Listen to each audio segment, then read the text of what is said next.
All right, we'll call this meeting to order at 7 p.m. Thank you for joining us tonight. I'll read the land acknowledgement. So, as visitors on this land, the town of Bradford, Gwillimbury acknowledges that the land on which we gather today is the traditional territory of the Anishinaabe Nation, which includes Ojibwe, Odawa, and Potawatomi Nation, collectively known as Three Fires Confederacy. We recognize that the Huron-Wendat, Chippewa, and Haudenosaunee nations have walked on this territory over time. In times of great change, we recognize more than ever the importance of honoring Indigenous history and culture, and are committed to moving forward in the spirit of reconciliation, respect, and good health with all First Nation, Métis, and Inuit people. Thank you. We're on to Section 2, Adoption Agenda. I have a recommendation that the regular council and committee of whole agenda dated May 6, 2025 be adopted as printed. Move in a second, please. As amended, sorry. Moved by Councillor Dykey, seconded by Councillor Verkuyk. And the amendment is the update on the minutes in there, so wanted to just make note of it. So, question on the amendment, or okay, go ahead. Actually, I want to pull 15.3.3. Oh, when we get there. Yeah. When we get there, it has to do also. Pardon? Yeah. Okay. So, all in favor? Carried. Thank you. Declaration should be in our interest in the general nature. You can declare now or when the item comes up. At this point in time, seeing none. We are on to, there's no presentations, no deputations. We're at open forum. Section 6, open forum. So I have one person on open forum right now, Candace Smith, in regards to the inclusion of Bradford Highlands property in urban boundary. Just press the large button on the mic. Okay, perfect. Thank you, Mayor. Thank you, Council, once again. My name is Candace Smith, and I live on Gulfview Boulevard. Thanks again for listening to our concerns regarding the Bayview Wellington development on the former Highlands property. Residents whose clean drinking water will be negatively impacted by this development still assert that Bayview Wellington has not adequately addressed the fact that the groundwater, aquifers, and private wells in the area will be disturbed and contaminated. They've not undertaken a private well survey. They've not provided a clear action plan for monitoring and protecting existing wells. They've not explained how they will provide for residents when the development construction contaminates the wells or drains the aquifers that feed them.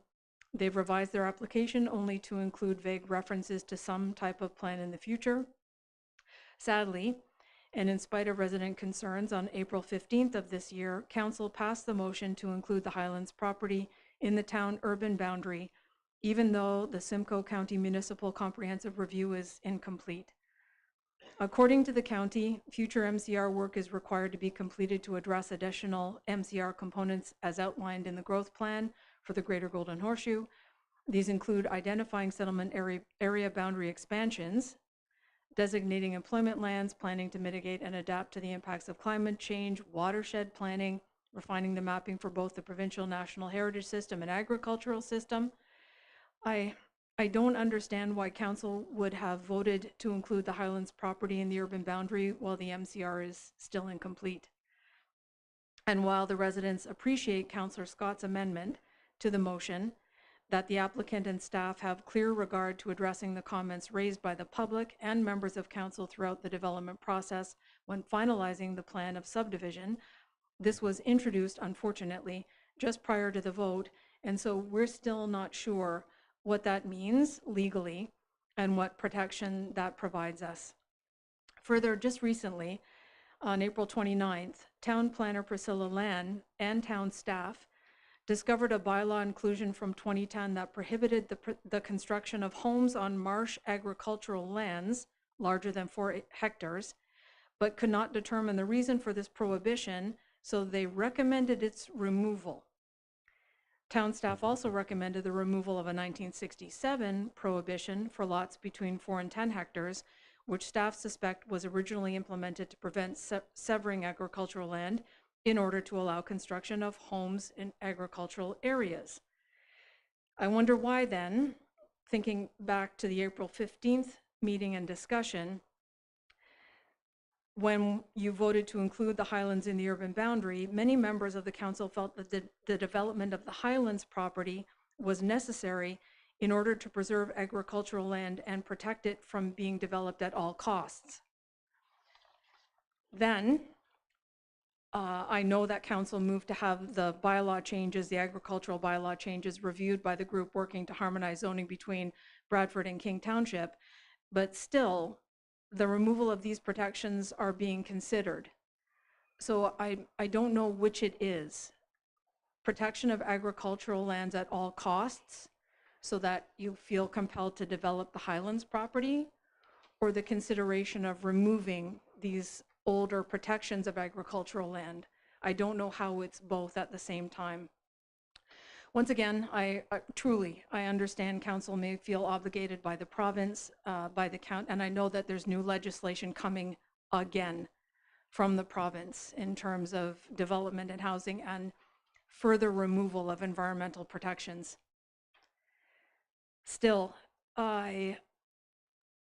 we're still devastated that the property has been included in the urban boundary, and there has not been more time spent on what it could be. I know that the subdivision plan and the application, I know that's still all to come.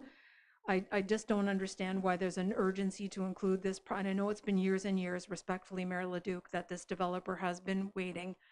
We're still distressed about the urgency. So you're under a lot of pressure from the province and the county. Even so, again, the council was elected by the residents of Bradford, who should be your priority as much as you can with all the pressures you face. The county MCR is not complete. The developer has not provided clear commitments to protect aquifers, private wells, and clean drinking water. The Lake Simcoe Region Conservation Authority has not completed its environmental reviews. Town staff have even recommended removing some protections of agricultural lands, perhaps in order to build homes. I don't know if it's possible. I'm starting to feel that this is futile. I hope council will reconsider the compelling reasons to delay the inclusion of the Highlands property in the urban boundary. At one point, I was hopeful that it wasn't too late. On previous meetings, I'm afraid that it might be, but we still felt that we had to say something. Thank you for your time. Thank you for those comments. Okay. We are on to Section 7, Adoption of the Minutes and Committee Whole Recommendations. Yeah, Councillor.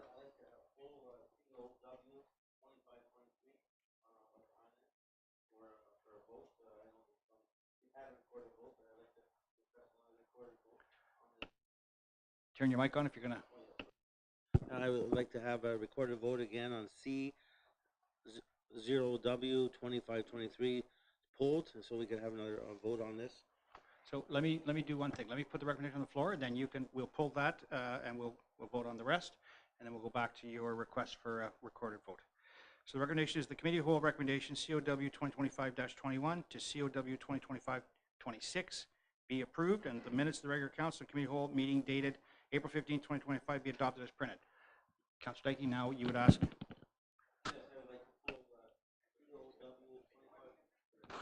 COW 2025-23. I got a lot of requests, and I'd like to have this pulled and another recorded vote on this topic of the Brown Lee in the township with this amendment. So I'd like to pull it.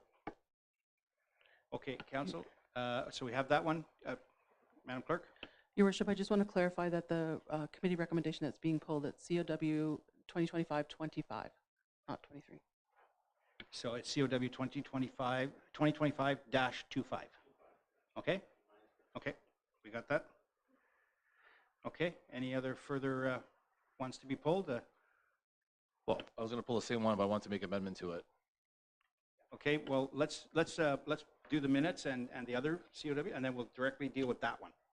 Okay, if anybody has other comments or issues? Seeing none? Okay, so I will reread the recommendation then. So the recommendation is that the committee of whole recommendation COW 2025-21 to COW 2025-2026 save and accept COW 2025-25 be approved, and that the minutes of the regular council committee of whole meeting dated April 15, 2025 be adopted as printed. Mover and seconder, please put it on the floor. Moved by Councillor Ferragini, seconded by Deputy Mayor. Question, concerns? Seeing none, all in favor? Carried. Okay, So now we've got COW 2025-25 pulled. We open up for comments. So I will go to, okay, Councilor Ferdinand first, and then Councilor Giordano next. At the previous meeting, I had to declare a conflict on this item, so I will do the same right now and step away from the table. Okay, so Councilor Ferdinand has declared a conflict, so he's stepping away from the table. Councilor Giordano, you want to speak this time? So, we had 2 recorded votes. The agenda has been, I guess, adjusted and reflected that, which is great. The one thing, the whole point of the committee of the whole and then coming back to council is to have a sober rethink of what took place. And although I didn't support the main motion, I supported the amendment to the motion, and I'm asking to reopen that and to make just a little slight modification. I would like to. So, when I looked at everything, the will of the council is the will of the council, and you have to respect it. The point is that I'm a strategy-driven person, and I feel that a lot of the things that we're doing are a little bit more like a piecemeal kind of approach. We don't have a full strategic plan. We're actually just a few months away or a few weeks away from our urban plan and official plan kind of rollout. So I'd like to make an amendment to the official plan. Sorry, I'd like to make an amendment to the amended motion that basically says that this subdivision, although it's been added into it, I'd like to be included as part of our urban plan or official plan. So that way it's done in conjunction with it, not as a separate individual project. Because at the end of the day, it only makes sense for us to look at the whole picture holistically. What happens if we end up doing all kinds of work on the housing and we hit a certain amount of criteria, and then all of a sudden our official plan says we have all this other area. One affects the other and the other affects this one. So I think we need to look at it holistically, and I think that's the honest and best approach that we could take with this, because it's a controversial issue, and if we're going to include it in the plans, then let's just do it right with the entire plan, and that's where I sit with that. So did you draft the amendment then that you wanted to add, or do you have any wording on it? I'd like to work collectively with the team on that, to be honest with you. I think it'd be very beneficial for us to roll that motion together and get something that makes sense, that everyone can be happy with, but still addresses the actual concern, which is we're just weeks or months away from our official plan, and we just including this project as part of that. So we looked at everything together. How we craft that, I say we do it together and we make sure everyone is happy with it and we support it. I think the project is likely still going to happen, but it needs to be done together. Yeah, this is a tough one for me. I'm not sure how to craft that, to tell you the truth. So, Councilor Dykey, you want to comment? I feel the same way as Councilor Joe.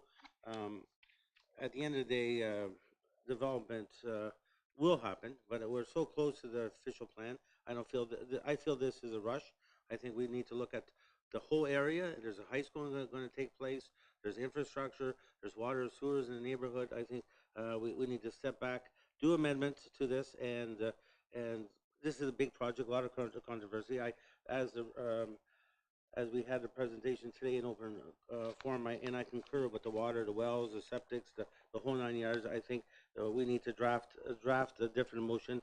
And what's the rush? I guess the bottom line, what is the rush? The county of Simcoe is going to have all their the new official plan, and I think that this could be tied in, and I think we should just not rush it. I think we should be looking at the whole official plan and do it as a team, and even the motion. And I agree with Joe says to do it, as amended the motion and deal with this. There's too many factors to the subdivision, and it has a big impact on the residents, and I'm very concerned for the traffic and the urban standards and the whole 9 yards. So I'd like to have that all studied with the master servicing plan and everything. Okay, so that's quite a bit in that mouthful there. So that all comes with the zoning, with the subdivision planning. I mean, it's not like this is not our first subdivision we've done, so I wouldn't worry about the guidelines. So, Councillor Scott.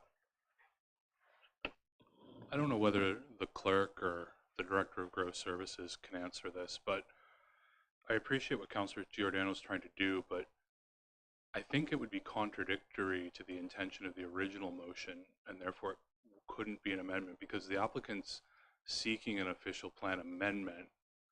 If they were seeking what I think Councillor Giordano is endeavoring to do, that wouldn't be an official plan amendment by definition.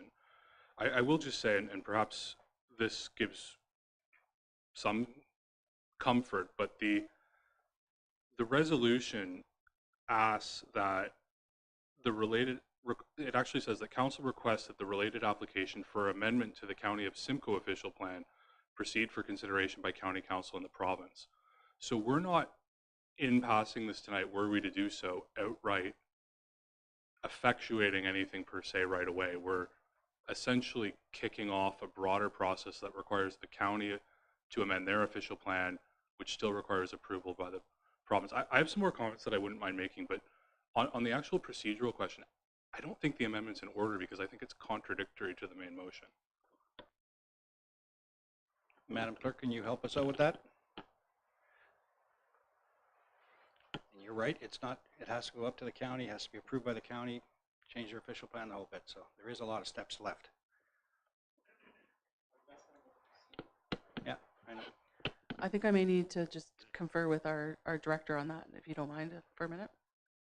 Okay, we'll take a couple of minutes. We'll take a couple of comments while we're waiting for that procedural question to be answered. Councillor Giordano, you're... So I think the spirit of what I'm trying to ask is something along the lines of that the Highlands project is in conjunction with our official plan and not in isolation of it. And the concept is that, yeah, we can move forward with it, but let's just wait until it's all together so we look at everything.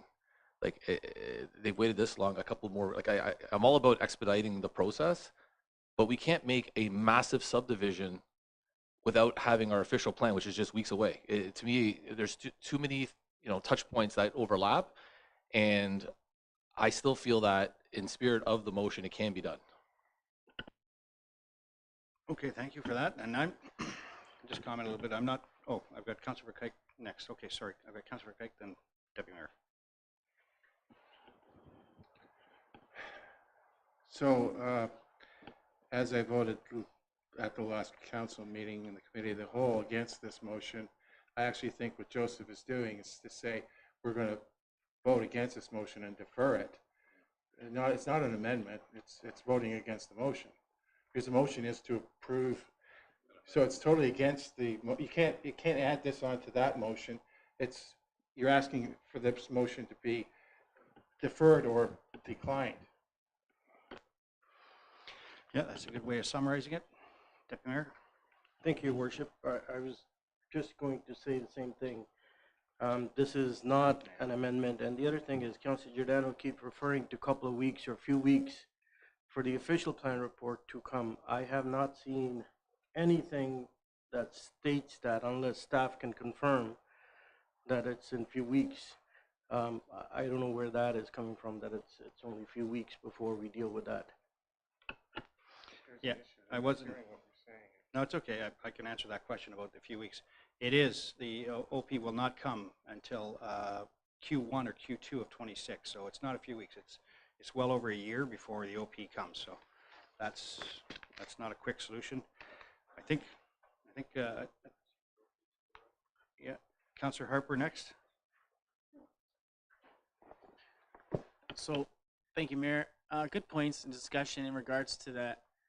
With this, in my recollection, and I could be wrong, when we had either the director or the manager of gross services speaking on it, there was that question of whether this would actually envelop the actual official plan. And this would be already tied in, moving this part forward. Regardless of the studies that need to be done, that step's next.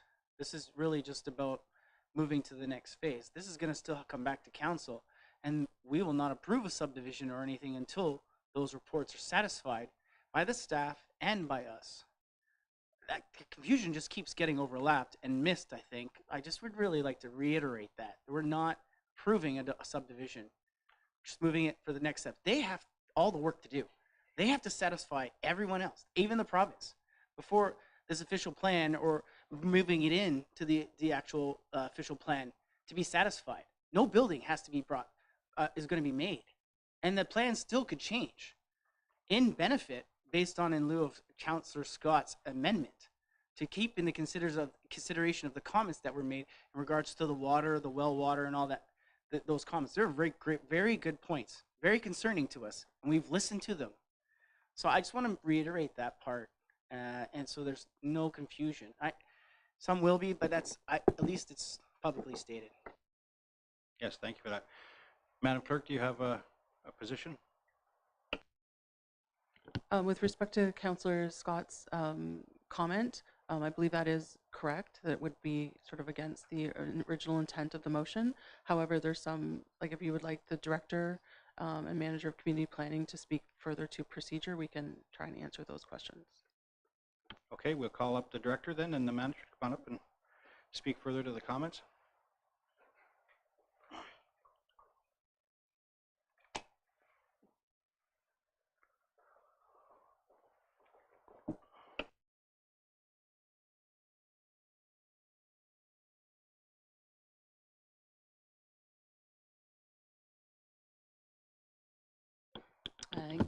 Good evening, Mayor Leduc and members of council.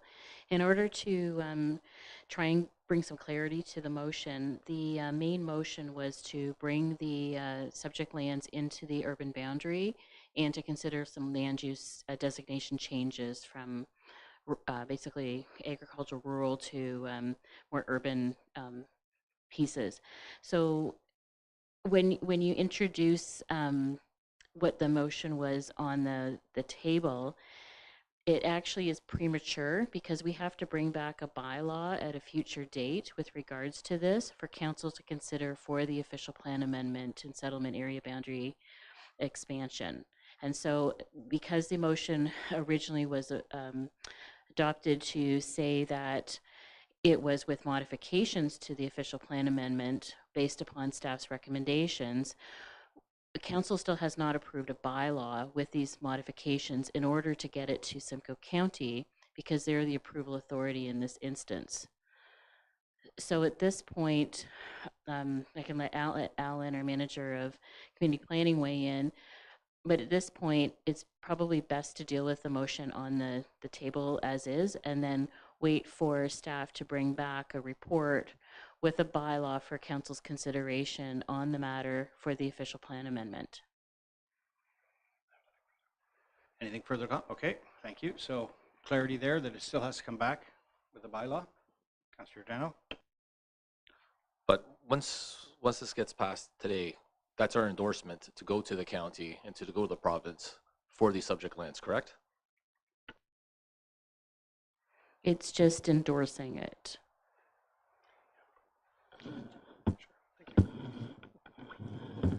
Thank you, Worship. Through to Councillor Giordano. So just to break down the recommendation, or rather, sorry, the motion.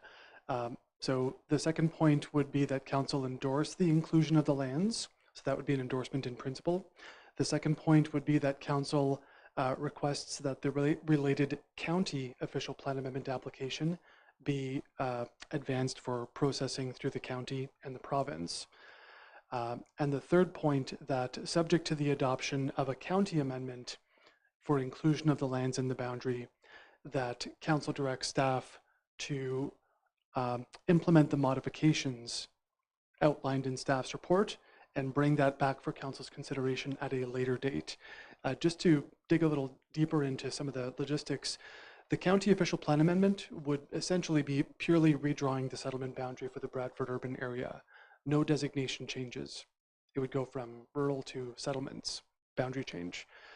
Council would certainly have additional opportunity at a later point under the third paragraph referenced to make a final decision on the specific land use designation changes that are proposed, inclusive of, as this resolution is currently written, inclusive of the dozen or so modifications that were outlined in the staff report. Okay, thank you for that clarification. Everybody clear on it? Okay, so Councillor Scott? So thank you, Your Worship. Just if the proposed amendment is in order, just to go back to the main motion from Committee of the Whole last week, I want to say 3 or 4 things. The first is my intention in introducing that amendment was to make very clear that it is council's expectation that staff and the developer, as the amendment says, have clear regard for what the residents say and also what council said. And that term of art is meant to mean its standard definition. The most particular concern should be paid to what was raised by the residents and council, because I think this is a very difficult issue that, or it's a difficult series of issues that we're hearing. It's people's property who have been longtime residents. And as I commented and others commented 2 weeks ago, it is my intention to do everything we can to support the existing residents there. I think we can do that best by going through this process step by step, rather than having it appealed to the Ontario Land Tribunal and taken out of our hands. You can disagree, and I see a former political candidate laughing at this, but you can disagree with that assessment. But I think it is the right assessment, and has been proven to be the right assessment, that if council stays in control of a process, we're negotiating from a point of better leverage than if we're going to a provincial tribunal that has effectively been instructed to approve developments like this. So my intention to get the most we can for the residents and to have their concerns heard, and some have been endeavored to be addressed throughout the updates that we've seen over the past half year or so, is to stay in control of the process. And this step tonight is a very preliminary step to essentially kick things off through proper order. There's no scheme here to advance this through alternative means. This is the traditional old-fashioned route to approving a development. So I won't reiterate everything I said, but I just want to clarify that my intention here is to do something that I think puts council in the driver's seat, so we can continue to advocate on behalf of our residents to improve the development, knowing that it's highly unlikely we could ever outright stop it. As for the comments that were raised in open forum about marsh agricultural protection and some of the associated agricultural protection, I think you'll find that most members of council, myself included, were very reticent, if not outright against, to go anywhere near those changes. So I do believe we want to try and protect farmland as much as we can, and also grow the community in a sensible way. We're trying to do that with a deck stacked against us, as was alluded to again in open forum, but I do believe that if council lets this go through a process that keeps coming back to council rather than going to a provincial tribunal, that's how we're going to have the best leverage to get things done for the residents. Yes, thank you for those comments. And they're absolutely true. If we don't keep control of it, it'll be at the OLT and we'll lose it. And they'll go with everything, from OP to zoning to subdivision, site plan. So it's best for us to do that. I said that to the residents last week, that this is the best choice, the best way to do it, to keep control of it. So, okay. Further comments? Last comment, and then we'll go to the vote. We'll call the vote. The reason why I supported the amended motion is it did give us additional layers. And at the end of the day, our job is to do the best we possibly can, regardless of how the final motion gets voted on. But I think that there is something there that, how strong or how whatever the language is, at least it gives us something as opposed to nothing. So I did support that, and I look forward to the next round. Okay, Councillor Dykey, do you still want the recorded vote? Yes, I do. Okay. Madam Clerk, do you request a recorded vote on this motion? COW 2025-25.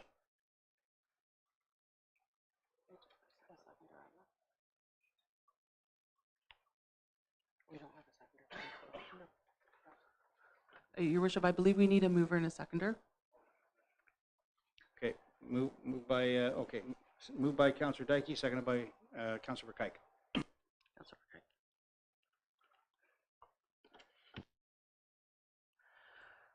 Okay, so for the Committee of Whole Recommendation 2025-25 that's before you, please state yes in support and no in opposition, and please speak into your mic when you note your vote. Councillor Peter Dykey. Against. Councillor Joe Giordano. Against. Councillor Nicholas Harper. Yes.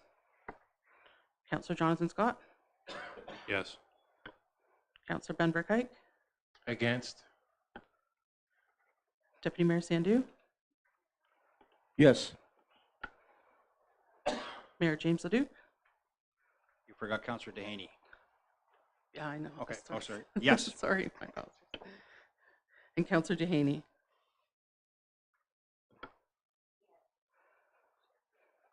Yes.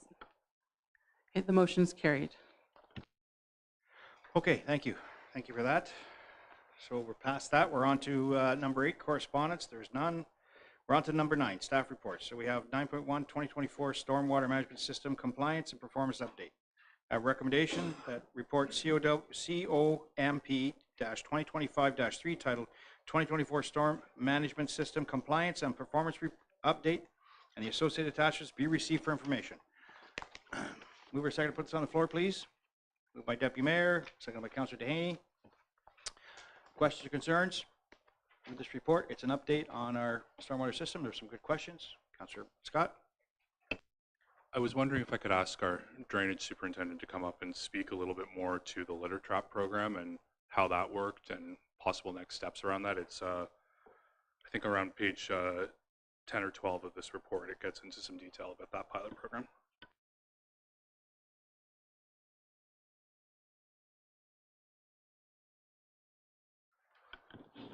Okay, through your worship, to Councillor Scott. So the litter trap, we just actually finished the collection for the fall winter period, and today completed the waste audit that was being completed. There will be a presentation done to the Green Initiatives Committee showing it. Right now, just as a bird's eye view, quite successful with the 30. We probably are close to about I'd say about maybe 300 kilograms of material that was captured and not discharged, and we probably will like to expand that program moving forward. So I'll just comment on the supplementary. I think we spent 30 grand for 32 stormwater basins to effectively be retrofitted, and based on the results, the sediment, the plastic that was cleared out, that seems like money well spent. And if we, through the committee and the budget process, could look at some way to incrementally increase that to retrofit more stormwater ponds in the older end of town, I think it's a very affordable way to protect the Holland River and Lake Simcoe. Yes, okay, perfect. Councillor Harper. Thank you, Mayor. To our director here, most of that sediment was sand and dirt. 4% was some other material, 1% was plastic. I'm curious to know if there's something that we could add to these things that's not capturing the sand. Like, is that what we're trying to trap? I thought mostly we were supposed to try to collect the plastic or the material that we don't want to go down the drain. Sorry, again, through your worship.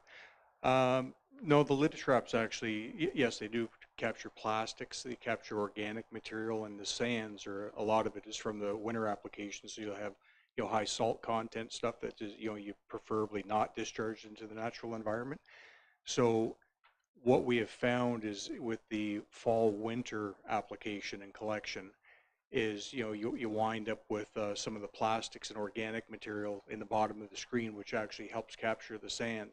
And admittedly, through this, I don't know the numbers because it was just done the last couple of days. But as far as the sediments, far exceed, weight-wise. They're by far the majority of what's been collected. But it's what comes with the sands that you're trying to stop. Yeah, all of it's good to capture. So, Councillor Dykey. Just want to concur on a few comments that Councillor mentioned earlier. I definitely support these catch basins, and whatever we could save and capture is definitely a great investment long term for the environment. Like I seen at Good Roads, how many other municipalities study and look at their catch basins, and there's a lot of different new products that are on the market, and I hope that our staff continues to investigate on all these new measures. And welcome back to your role. I know you went through quite a health with your accident, and I'm glad to see you're back and energized to work on these projects. But at the end of the day, I really appreciate this report because it's eye opener. So I want to thank you for the report. Perfect. Okay. All right. Seeing no further questions, all in favor? Carried. Thank you. Thank you, Frank. 9.2, request for hold for 1 Madeleine Drive. I have a recommendation that report PLN 2025-24 be received for information, and the council pass a bylaw to remove the hold H2 symbol for the lands must be known as 1 Madeleine Drive. Mover and second, put this on the floor, please. By Councillor Kike, seconded by Councillor Harper. Question concerns with this one? This is a home that wants to build a garage. I think it's an outdoor garage that they want to build there, and it's because they're close to a non-usable dump right now. I guess it's an old dump, but because you're within a 500-meter, I think it is, location, that's why we have to do the report for this, but it came out well. Okay, see no questions? All in favor? Carried, thank you.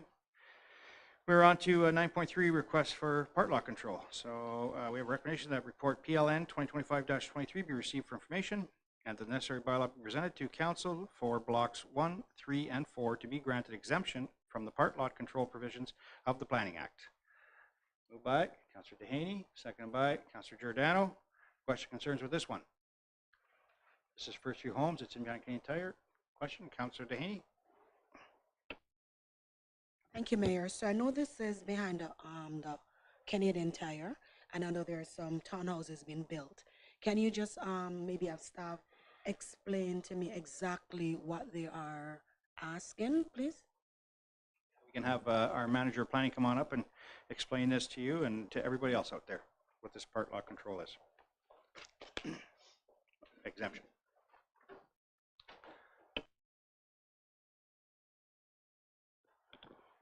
Thank you, Your Worship. Through you to Councillor Duhaney. Yes, so blocks 1, 3, and 4 have been under development in the new subdivision just south of the Canadian Tire site. The construction is advanced to a point where the part lot control exemption would allow the property owner to divide the lands that would prepare them for separate conveyance. So where 6 townhouses may exist on one block, that would be one legally conveyed block with 6 units today.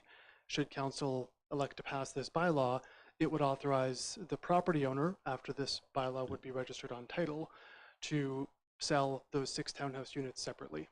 So it's really just a matter of conveyance. One saleable block today, hypothetically 6 saleable townhouse units tomorrow. Yeah, it's so homeowners can take possession of their individual townhomes, because they're all tied together, so they shoot a line and they make sure the property line is right where it's supposed to be. So we hold it as, like Alan said, a full block, and then they divide it into 6 individual units. Further question? From this exemption, is that what they're asking? For block 1, 3, and 4 to be exempt? Yes, through Your Worship, that would be correct, Councillor Duhaney. 1, 3, and 4, and it would be common for this part lot control application like this to advance only at a point where the dividing firewalls between the units are built to a point where the surveyor can accurately draw the dividing line between lots along the center of the dividing wall.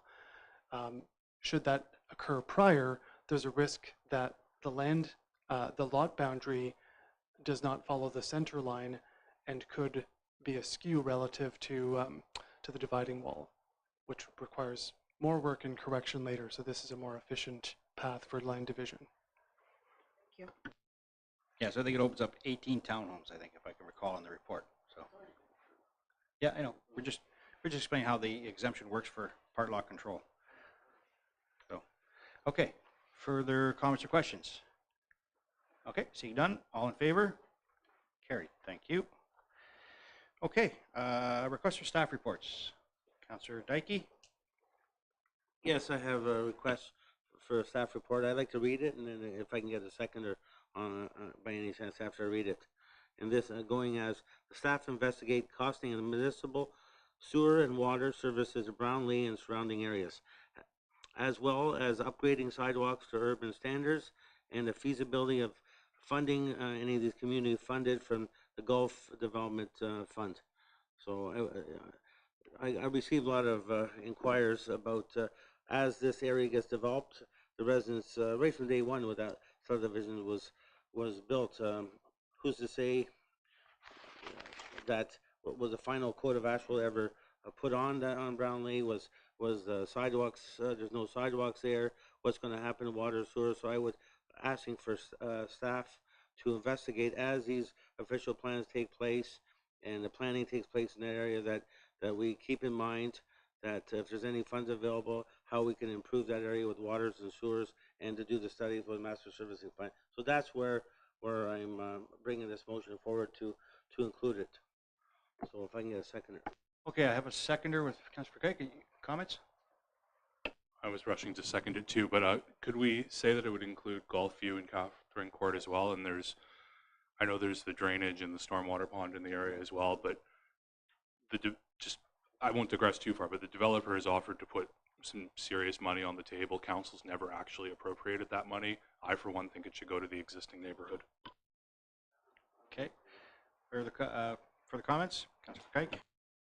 Just to clarify, when you said development funds, you meant community benefit funds. Yeah. Okay, so the community benefit funds. Go ahead. Are we voting on having the staff report? Because if we are, I'm abstaining myself from the vote. We're going to be voting on that staff report, so. Okay. Any further comments on the staff request for staff report? So it's just to get the costing for Brownlee sewer, water, sidewalks, upgrades, Catherine Court, and Golfview. Okay. Everybody got it? Okay. And to feasibility of it coming from community benefit funds. Yeah, just to do costing, and then we have to take the costing exercise, and then we can find out how to pay for it. So through that. Okay. Okay. So on the staff report, all in favor? Carried. Excellent. Thank you. Further staff reports request. Yep. Councillor Giordano. So I'd like to get a staff report for staff to research and prepare the process, feasibility analysis, and the options for both the town of BWG separation of Simcoe County and the option to become independent and or to form another region, and the process to have this as a referendum at the 2026 municipal election.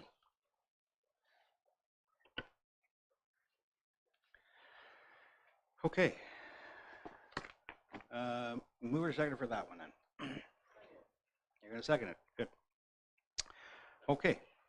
Hey. Comments? Yeah. Sorry, I'll just jump in. I support this.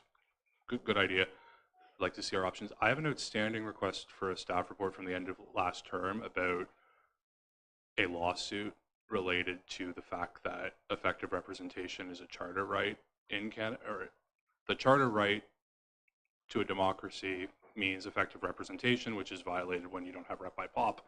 There's a lot of Supreme Court precedents on this. Actually getting a court to compel Simcoe County to change their governance structure, by which I mean dealing with rep by pop, not just arbitrarily eliminating the deputy mayors. I still would like to see that report come forward as well. So if Councillor Giordano is amenable, a report that lists all of those options at once would be a great way to go. So I think they go hand in hand, right? The biggest challenge is that we have a window and we can't.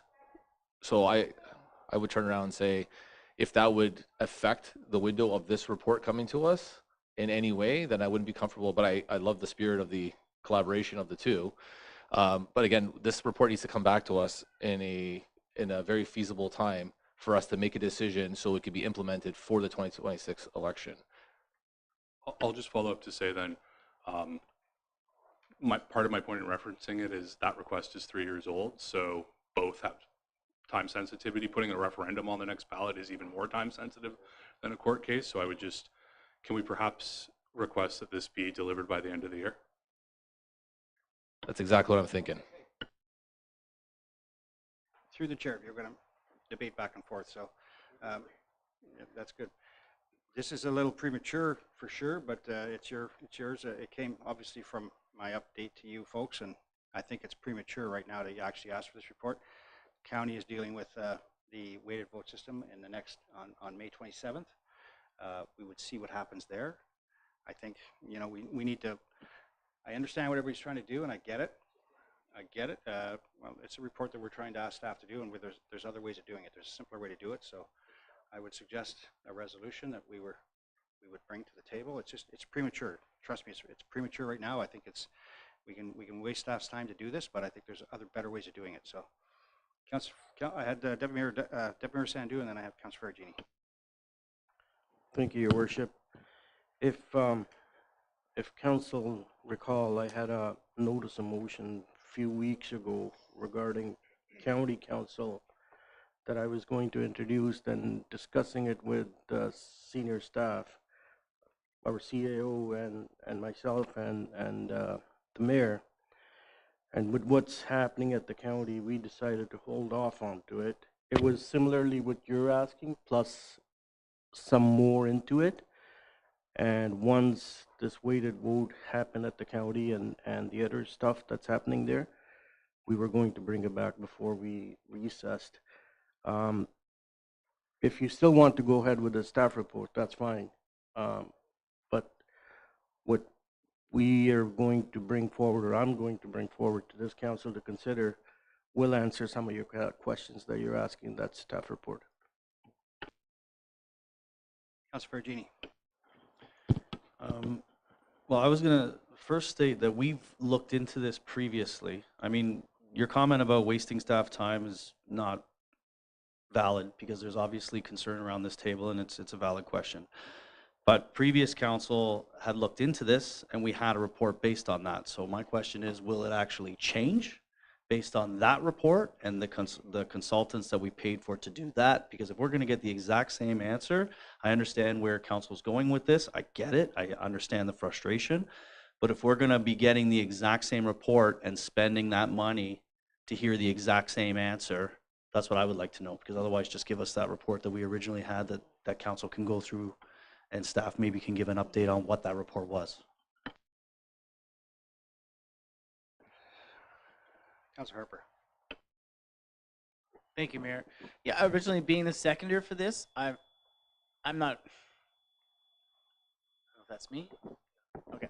I'm not outweighing any options here, but the information I think is the key aspect to know, the knowledge part of that, the premature part of that. I understand where you're coming from in that. I'm not trying to set anything off. I think we just want to be prepared, have clarity, and to seek to understand. So that's a good point by my colleague there. If there is a report for that, if this does go through, by all means use that and then bring it forward to us again, or we could go the other way around. Well, I'm going to comment first before I go back to everybody else. So I brought this up in an update to council, and the reason was just to give you a heads up that this is what we're thinking. But in order to ask for this report, it's not cheap. It's not cheap. And yes, we have done it in the past. And it was shot, it went to a certain stage, and then the government got involved, and they brought in Sheeling and Fenn to do a report, and then that got shelved. And then it came back, and we ended up going to do they did a regional government review, and that has been sitting at the province for how long now? So the county has went through and downsized because they know they have to. The province has basically mandated it. We just need to wait a couple of steps, make sure this happens, make sure things happen. Then we can move forward with what we decide to do, and that's going to take money and time to do that. This is not something you just say, give me a report to say this. There is a big financial picture to this, and I think you need to have all the information. You have to have it done right through the Deputy Mayor's resolution. It was in there to talk about this, to do it correctly, and set the process in motion for us to make the final decision on how that would work. And it would be within time, if you want, to put it on a 2026 ballot. It has to be done right and correct. I've been down this road before. I know what it's going to take, and I know how much work is going to be into it. So we have a report that is there, but not complete enough to say that we could make that decision based on that report. There's not enough there to actually make that decision. Things have changed since that report in 2014. So we need to update everything. So it's an expensive venture. It's just not today saying I want to report and play politics at the table today. This is about making sure if we make that decision, we do it right. This is exactly what it is. We have to do it right. And I say that we need a little bit of time to get through what the county is doing so we can then make the right decision and bring the right resolution to the table so we can make that perfect decision. I have to go. Okay, Councillor Scott, and then I'll go back to Councillor. Okay, so let's try and resist imputing people's motives. I don't think asking a question that's clearly a matter of public debate is playing politics at the table, and I don't think asking for a staff report, as Councillor Ferragini already said, is a waste of anyone's time. That's the function of the council and the function of staff. In 2014, I think, as the mayor alluded to, we had a report, I believe, by Strategy Corp done. A lot has changed since then. That was in the dying days of the McGuinty government and the early days of the Wynne government. We're in the third term of the Ford government now. And yes, there's been a lot of machinations around regional governance reviews and abolishing the region appeal, or maybe only abolishing 80% of the region appeal, and a legislative standing committee that the mayor, myself, and others appeared before to argue our case has been looking into this as well. The county has been looking into its own governance reform and elected to double their salaries, and then when the premier objected to that, to cut the size of county council by eliminating the deputy mayor. I don't think that's a solution to the problem of effective representation or rep by pop. I think that is a solution to the premier saying, I don't like your salary increase. But that aside, I don't intend on voting for that when it comes forward in Bradford. I don't know why that got put on the table or by whom, because I don't think it's a solution to the problem we're facing. A couple different references to we have to do this properly, and Deputy Mayor Sandhu's notice of motion from a month and a half ago. I haven't seen that resolution, Mr. Deputy Mayor, so I can't say whether that would answer my questions or not. I don't see the harm in a report coming forward to outline our options, whether that's a referendum on a separated city, whether that's, as I mentioned, the fact that we do have legal rights that we could assert in court to affect changes in the county council composition that actually deal with the question, not just the other more awkward question that the premier raised about salaries. I don't see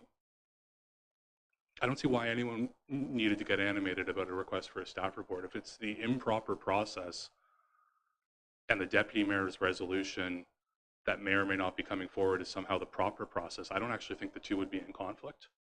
We request staff reports more routinely than perhaps staff would like, but they report, we get the information, and then we either pass their recommendation or one we draft ourselves. I would just suggest requesting a staff report isn't going to cause World War III to break out in Simcoe County. It's going to give us information when it comes forward, and if the deputy mayor has a resolution he wants to bring forward before, during, or after that, I think we can look at that too, but I'm not understanding what the conflict is here. All right, thank you for that. Councillor Harper. Thank you, Mayor. And I'm just going to go back to this seeking information. And my colleague's recommendation for staff report really was just about finding out options and information. I don't think there was conflict towards making a decision. A lot of what you alluded to is a preamble or a lot of data that I believe majority of this council we're not sitting on, or you know, a majority or half of the council wouldn't know that information. So that information to us, whether we act on it or not, it still will bring the options. I mean, the effects on finances is part of that staff report, with the options either to move forward with a consultant, a referendum, but that won't per se, if this vote at county level happens, that stuff can be effectively put into this as well. A motion brought forward by a deputy mayor, that can be affected into the staff report as well. And that's still 8 months, 7 months till the end of the year. So there will be a lot of happening. My question to you though, Mayor, when you say that it's wasted or not, do you think this is going to like hurt any voting at a county level? Like, I just would like to get more clarity on like why you think just a knowledge information here is, you know, I get you said it's cost basis, but could you give me a little bit more? Like, are you thinking it's going to affect or outweigh judgments, or they think people at county level are just, oh, they're just going to leave? No, we're just seeking information right now. You know, can you clarify? Yeah, no problem. It's already going to hurt us. It'll hurt us at the table next week. The county will certainly, they watch our council meetings. They pay attention to what we're doing down here. If you're going to insist on this, it's fine. I'm going to call the vote. Let's just get this over with and get it on the floor, because if that's what you want to report, we can give you a report on that. But there's a lot to this that's going to go behind. I mean, the report will come back and it's going to be it's a financial cost, but there's a lot to it. It's awful hard to say things you know, I try not to upset the other council that we sit on. We have to work with that council. And things like this don't sit well up there. And, you know, I can tell you right now, they're working on the way to vote because we call the way to vote. We call the way to vote up there all the time. We use that. The deputy mayor and I use it, and they've specifically said, Bradford uses that vote. They use that vote all the time. And that's because we know it works. The issue is, you know, and I get what Councillor Scott's saying with the rep by pop. I had that at the governance table. I pushed it at the governance table. It did not get through. The thing that got through was the reduction of 17. That was then voted down. We called it back on a reconsideration. They were not going rep by pop. It wasn't happening. There's no way. So I can't, that's not going to win that vote right now, but we're going to wait for the process to play out, and then we would turn around and make our decision based on that, what the process is. They're looking to take the weighted vote away. I can tell you right now, I've said up there, if that happens, if we get that, I said that, definitely we're going to court, and we're going to fight that, because it's unfair to the representation of these residents here. You're trying to tell me 10,000 people have the same weighted vote as 50,000 here? Not a chance. So there's a lot to do. A lot of things are going to happen. I would suggest that we had to wait, that's all, but I'm going to tell you right now, let's call the vote on the report. If you want the report on the table, I'm more than happy to put that on the table.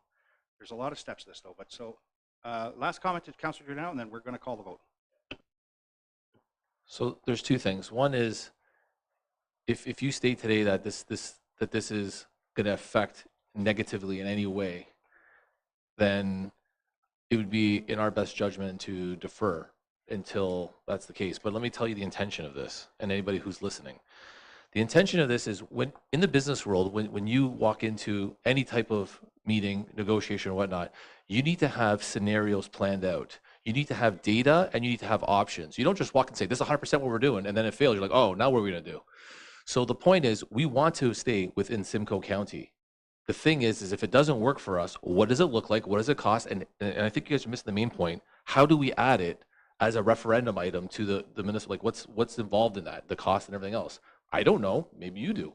The point is that this was designed to get the ball rolling, and then as things progress, that staff report is going to be modified. I'm not saying give me a staff report next week. I want a staff report in months after everything settles and we know where we're at. But you got to start working. You can't just play reactive all the time, and that's kind of how I was looking at it. So I'm sorry if you took it as a negative, but sorry. Just, I hear some noise. So the point I'm trying to say is I'm trying to do something in a way that is preemptive, that is helping the situation, and that collectively we build on as the information comes through. That was my intention. I didn't like some of the comments, to be honest with you, but at the end of the day, I respect everyone's opinions. And if you strongly say right now, Mayor Joe, we need to pause this, okay, fine. That's your direction as the mayor, and I'll support that as well. The point is I thought it'd be a collaborative approach over the next couple of months as you guys report back and the findings, but at least we could start the process now and start figuring out what that looks like, because I don't want to be caught all of a sudden, oh, we can't do it now for the next election, because things can be delayed. We all know that. Things are moving around. I don't know everything that you guys know, and you may don't know everything I know. So the point is, let's get a staff working on it. That was the whole point of it. Okay. So we've got the mover and a seconder on this staff report. So we'll call the vote. All in favor? Carried. We got the staff report. Okay, we'll move into committee whole. Recommendation that council resolve itself in the committee whole at, what time is it? 7:58. All in favor? Mover and a second. Do I need a mover and a second for that? Moved by Councilor Faragini, seconded by Councilor Dykey. All in favor? Carried. Thank you. Over to you, Deputy Mayor. Okay, does anyone need break, or can we go through? All right, perfect. All right,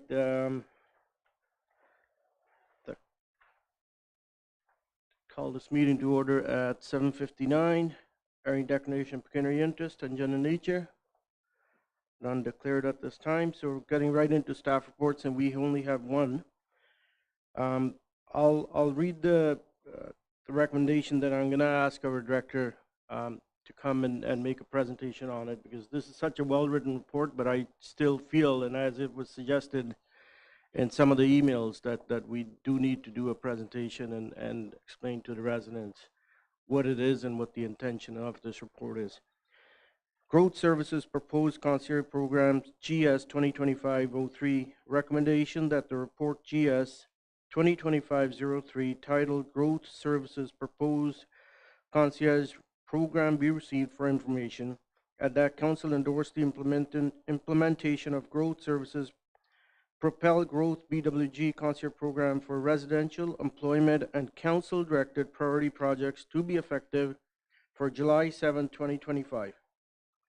And that Schedule A of Bylaw 2024-94, the fees and charges bylaw be amended as described in this report, and that the necessary bylaw be brought forward for enactment. Can I have a mover and a second to put this on the floor, please? Councillor Harper, Councillor Verkuyk, Director Best, it's all yours. Okay. Good evening, Chair Sandu and member of council. I've got a quick presentation for you tonight on the proposed concierge program. So I want to bring your attention to the first slide. Next, please. Okay. So what you see, you may not be able to read, but I'm going to give you a snapshot of what's going on. So our concierge program is just one more tool to improve our planning process and to focus on the overall department improvement. So what you're seeing right now is what industry is saying about us. So Altus Group for the Canadian Home Builders Association, and they have an annual benchmarking study they conduct, and this is one from, we've got 2022 and 2024. What it says for Bradford is it's not done well. And I recognize it was only a sample size of 2, but what it means is we've got long processing times. Okay, next slide, please. The next snapshot you see is from March 2025 Canadian Home Builders Association benchmarking results. And I want to draw your attention to one of the takeaways, that the indirect costs of the development application process can add around $23,500 to about $1.4 million to the price of a house. So developers do face indirect costs through the development process.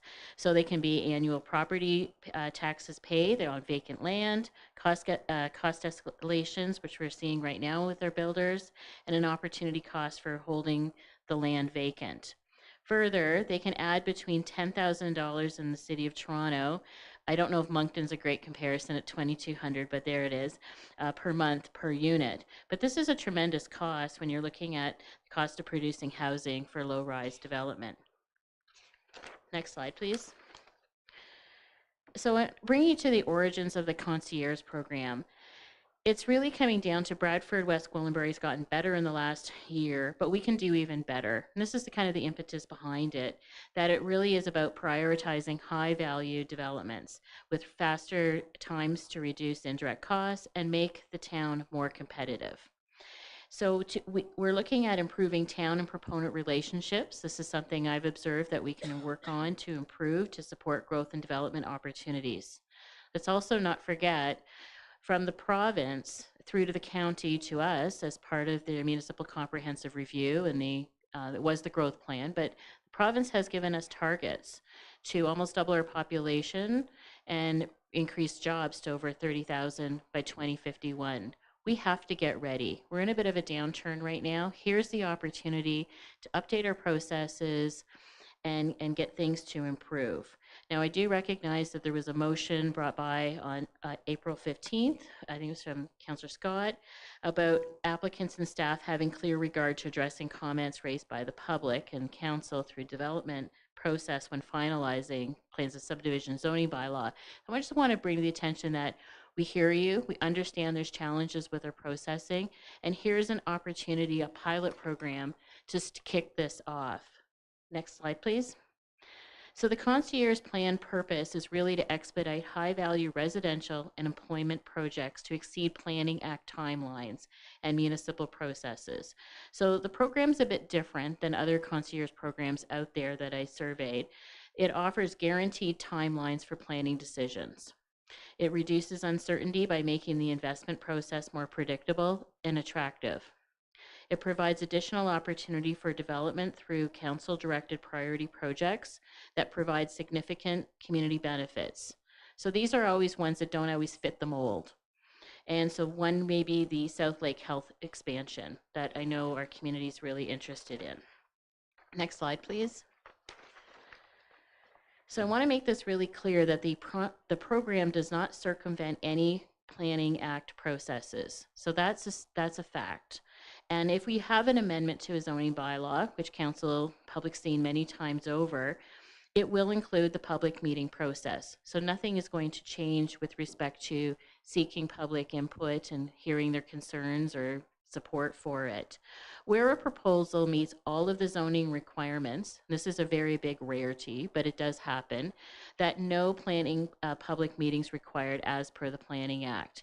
However, these developments do still require site plan approval, which is that technical staff level review to ensure things like traffic and stormwater management and servicing are all addressed. Applicants still need to address all town and agency comments. So this could be from the Ministry of Transportation, the County of Simcoe, Conservation Authority, in an expeditious manner to meet streamlined timelines. Next slide, please. So I've kind of broken it down. I know it's more details in the report, but there's 3 streams. So the applicant would, first of all, if they're interested in the concierge program, submit what I call an expression of interest. And they would determine what stream they would like, a residential, employment, or a council-directed priority project. After that, if they still want to pursue, after we kind of outline what the expectations are, the process, and fees, a pre-consultation meeting occurs with a dedicated program manager. This will be from community planning, outlining all of the requirements, resulting in a program agreement signed by the town and applicant. So it puts ownership both on the applicant and the town to fulfill the agreement and the terms of the program. Next slide, please. So the program fee is based on full cost recovery. So what you would do is you would take an application fee, say a zoning bylaw amendment, they're about $25,000.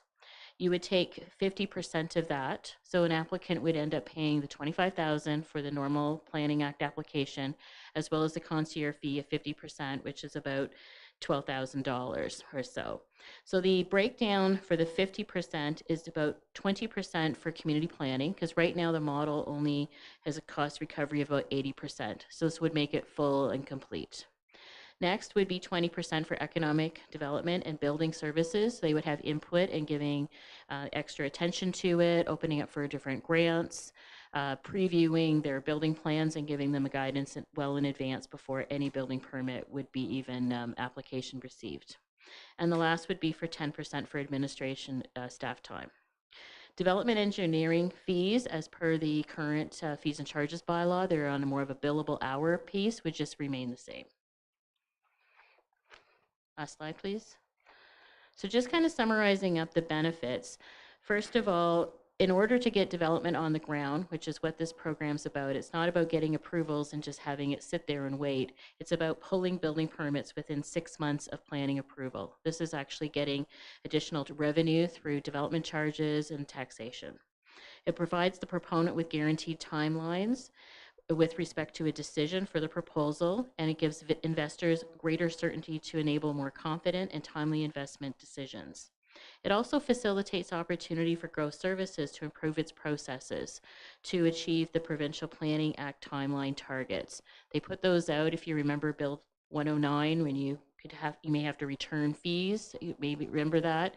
Well, the timelines haven't changed. The giving back the money has changed. So it's still an expectation that a decision's made within 90 days, for example, for a zoning bylaw amendment. We're not meeting those targets, and that's what our goal is.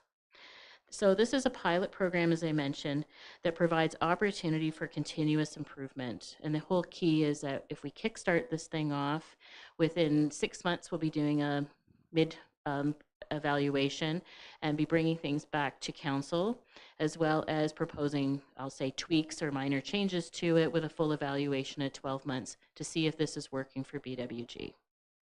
Thank you. Thank you, Director.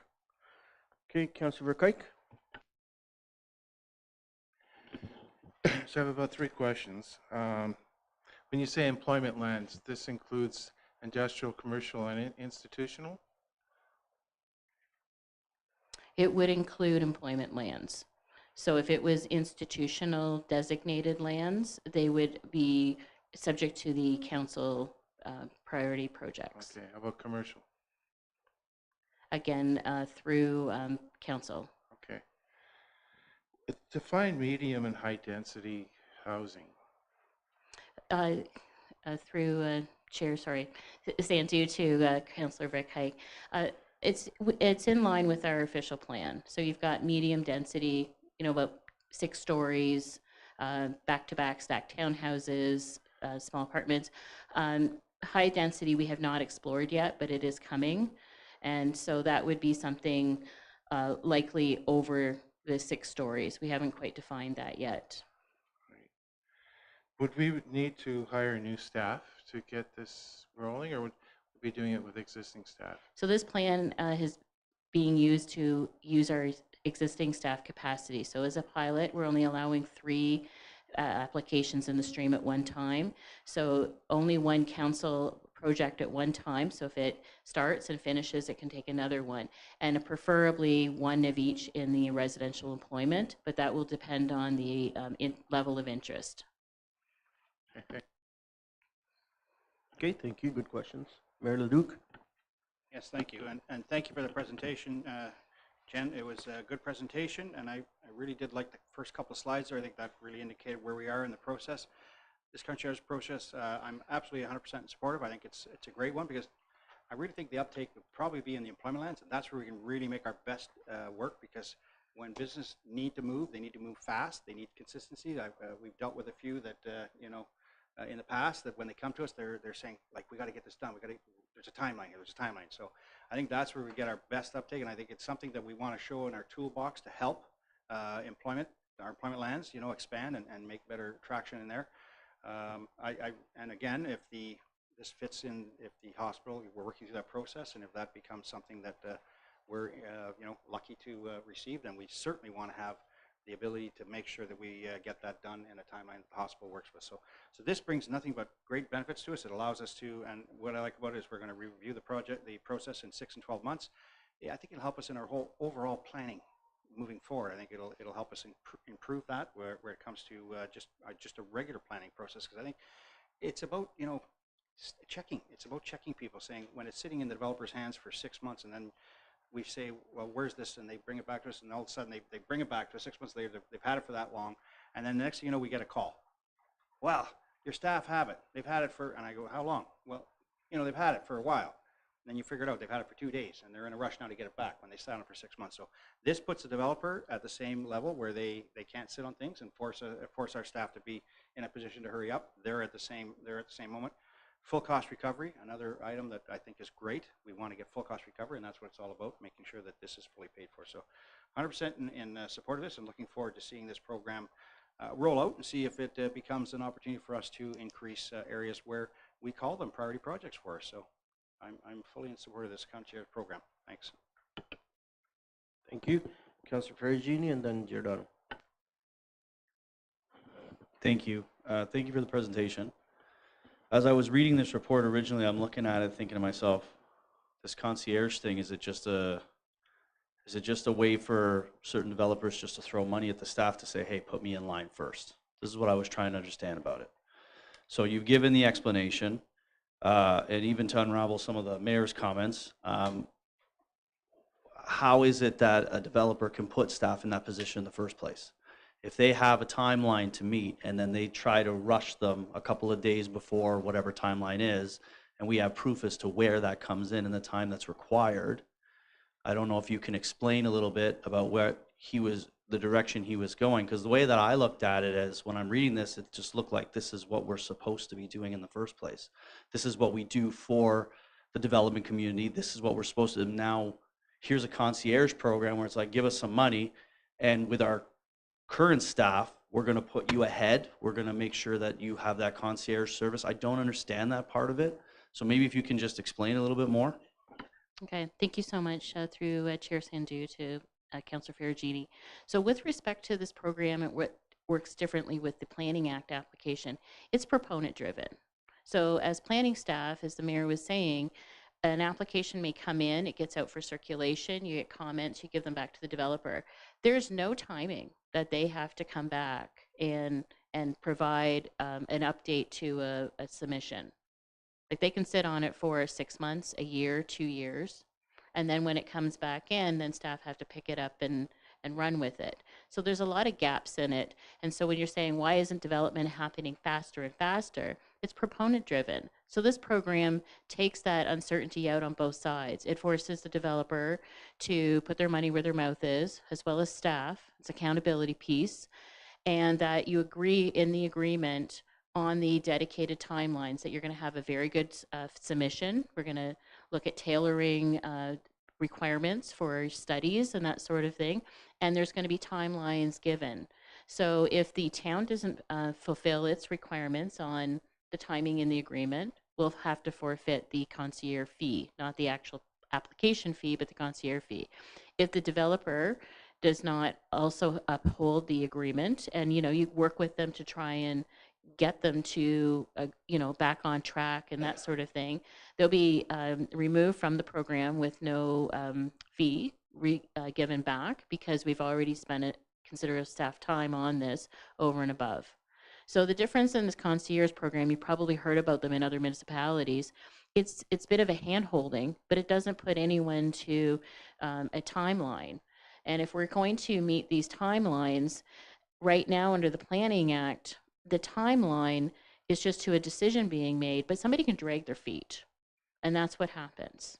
And so when you see a timeline of why you're at 200 and some days, and then you actually add up the number of days it's in staff, you'll be quite surprised. And so with the upcoming Esri hub site that's going to be launched in the coming weeks, it will actually have a toggle on our system to show how many days it's in, I'll say, the town's possession of an application versus the developer. And I know from many years of experience, things have sat too long. And so the concierge services plans have not been successful, because all they do is give special attention, but it doesn't hold anyone accountable. So follow up to that. If somebody is dragging their feet, that's on their end, and we've seen it happen, but that's on them, and it's a choice. A lot of times what they do is they drag their feet purposely because the market's not there for what they need. So that's on them. I'm not, the comment that you made about why isn't development happening quicker, I've never made that comment. So that's not coming out of my mouth. We have subdivision or plans of subdivision and such, when they lapse, we as a council have the opportunity whether to extend it or not. And I think council should never extend it anymore. Like, it comes to a point where it's like, stop extending these, make them go through the entire process again, make them spend that money again, because that's up to them. They're dragging their feet on that because they're not selling what they want to sell. So I'm kind of on the fence with this whole concierge program personally, and I would actually like to propose an amendment to actually take residential out of this concierge program. I would leave the employment 100%. I agree with that, because if we can move quicker on that, great. I would leave in council directed priorities, because these are things that we've been asking for. So if there's affordable housing, or if there's certain things that we want as a council, that can hit our council directive, our priorities. But the residential part of it, to me, just looks like, here's a guy who's coming in with his plan of subdivision, throwing money at the concierge service. Let's get this done quicker, get the permits out as soon as we can in 6 months, and make this thing happen. I'm not a fan of that. So I would like to actually make an amendment to this concierge program and take out the residential portion. Okay, thank you. If you're okay, I would like to hear all the other comments and before we go to your amendment. Councilor Giordano. It's a good thing you went before me. You saved me a lot of talking. There's one potential amendment to your amendment, and again, maybe this is covered under the council's special, directives. If somebody was to come to the downtown core and want to put a significant commercial ground floor mixed-use development type building, and it's got residential obviously in it, I would not want that not to qualify for this. Right, but if it's council priority and that's where that gets covered, then I can support your amended motion. I think it's cool. But I'll go back for a sec. So I met with Jennifer a few times, and we talked. And this thing is actually, I gotta look at both sides of this. The frustration from developers when it comes to going to municipalities. I'm not saying Bradford. I'm just saying in general. And they go ahead and they put an application in, and I need to go, and then however long it takes, it gets kicked back. And then you're like, okay, you do your stuff, you throw some more money at whatever organization to try to get your extra additional reports. Then you submit it back, and they're like, yeah, it's all good. You move to the next stage, and they're like, oh, by the way, boom, and they hit you with something else that's completely, should have been 3 steps ago. That type of process absolutely just drives people insane because you're throwing money away, or you could have had the same consultants work on the whole package at one time and not do it piecemeal. So I get in the development side of things how many frustrations there are working with a lot of municipalities, especially, you want to talk about red tape. There's a lot of red tape when it comes to trying to get things over the goal line. In our case, being on council, some of that red tape's important. That's how we control what happens in this town. My issue and my concern with this is, I actually think that this concierge program should be our standard process. And maybe we can get to that at some point, but it's almost like pay to play, right? So you throw cash at something and you'll advance and you get that hand-holding approach. So only those developers that have those opportunities or that desperation will pay for that. At the same time, if it's commercial, industrial, if it's that, special council priority, I see a huge benefit of people working at the table and getting things done together.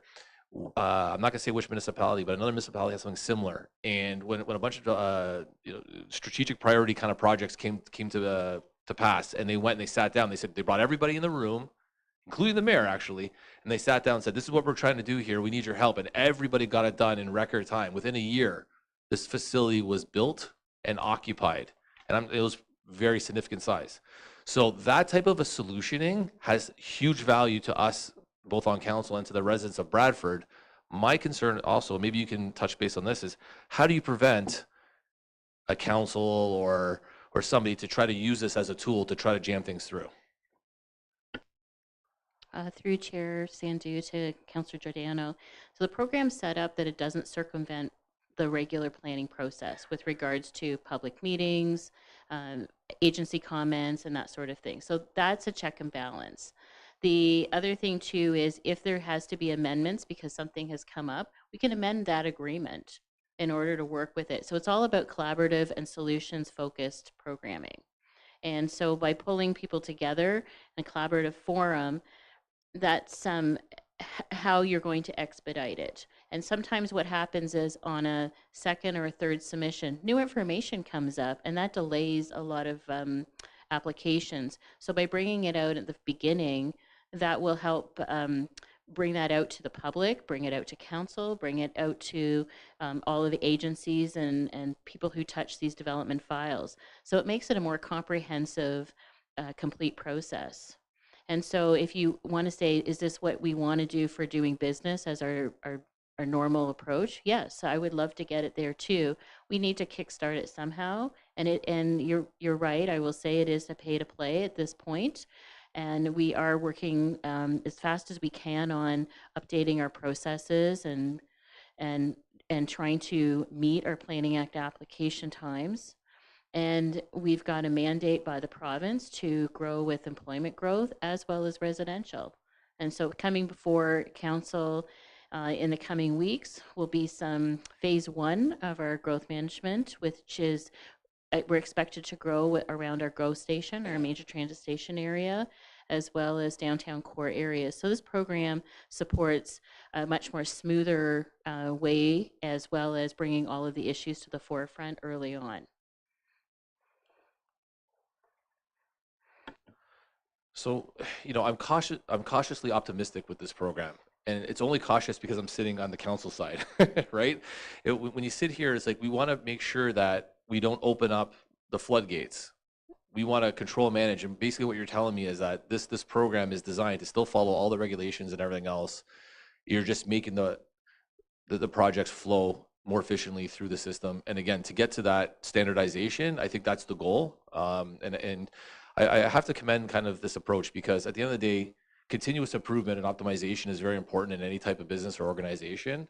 And if this does streamline, get things moving a little bit faster, I'm okay with it, as long as we have those checks and balances and nothing is being bypassed and there's no way to kind of like push or jam things through. Yeah, I'm probably going to end up supporting this unless you have something else that you can. I'd just like to add that it is a pilot program, and so we're looking at a 6-month and 12-month review. So we'll be bringing this back to council. So if you've got other ideas or you've heard how it's going well or not well, it's always an opportunity for that continuous improvement and say, hey, Jen, why don't, what's this solution about? So that's what it's all about. Okay, go ahead. Thank you, Deputy. The pilot is why I'm supporting it, to try it, pilot to try it. I think it's a good kind of, I just coined that, by the way, don't steal it. So anyways, the point is, we can shape it, we can knock it down, we can modify it, or we can shut it down in the future if we see anything at any point in time that we're not happy with, or if it's not working, right? So, but I do appreciate the hard work on kind of doing this, because I do think that there'll be benefits on both sides, and I'm looking forward to the pilot. Okay, thank you. I have Councillor Harper, Councillor Dykey, Councillor Scott, then I'll come back to you because you have spoken already once. Councillor Verkuyk.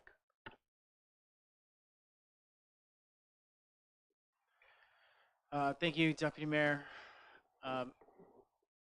Good points. I want to probably shift a little focus in talking about two things here, and it'll revolve around the theme called vision. One of them regarding this concierge service has me worried because I think it prioritizes developers over community concerns. You addressed a lot of those in the questions that we talked about in the email and over the phone, and I appreciate that. What I mean by community concerns is that really, I know that it doesn't change the actual process, the planning process, the public meeting process, but some of those actually might, if someone had a input to offer to it, and this process was, they went away or whatnot, it could be streamlined a lot quicker. I mean, obviously there's a lot more time. If somebody holds off on development, a resident could actually offer their input or concern. Getting that feedback, obviously they would still have to process that and bring it towards the planning department, and then the concerns have to be addressed to council. How do you prioritize and speed up the LSRCA or the Conservation Authority or Simcoe County in regards to that, when half of these planning acts come to us without any update, or they're still pending? So how do we make informed decisions on that? Okay, through Chair Sandu to Councillor Harper. With respect to that, because it's a collaborative solutions approach, we'd be bringing in those agencies at the very beginning. So it wouldn't be just a simple send you a regular circulation, ask for your comments.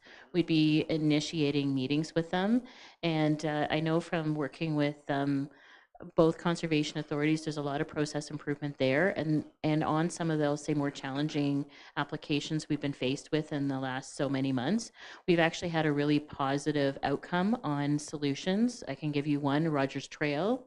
There was some stormwater challenges. We met with technical staff, with our technical staff on Lake Simcoe, and together a solution was come up with in about 45 minutes. So we want to put that in as part of doing business as part of this. I know that NVCA has been working really hard at updating processes too and getting much more timely responses. So it's about bringing together the parties at the beginning and fleshing out all of the issues and coming up with the solutions. And I agree with that in concept. It's not that I'm not opposed to this. I think it'll actually work. There's a couple of things that I think are, the cart's put before the horse here in regards to our vision, in regards to what this town has. We have an official plan that basically says it's an overview that we can, not shall, build another 30,000 homes when we get the direction of what we would like to build. But you can see over the last point, we have an official plan. We don't have a visionary actual plan.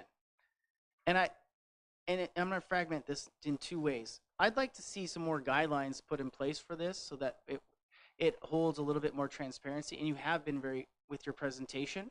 But I think, if this does move forward, implemented before that, maybe we could hold a visionary workshop with council to work on, feeding out those guidelines, or if there's any other stipulations that or concerns from council for this concierge plan.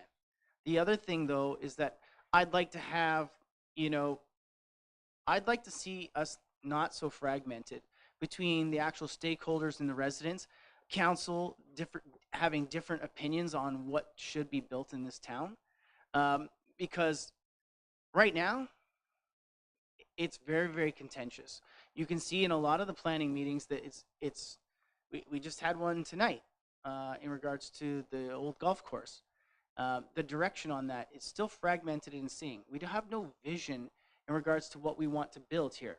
So when we're talking about density, we don't know where that should be. And that we're taking it project by project. My colleague from Ward 4 has mentioned this several times, that we only keep getting bits and pieces of it coming towards us. And if we actually had a visionary plan, kind of like our strategic priorities plan, that would help us in being aligned. But having that input from our stakeholders in a collaborative process, I see that actually helping this concierge process a lot smoother, because then we would have a lot less resistance. We would be a lot more in tune as a team in regards to where we want to go.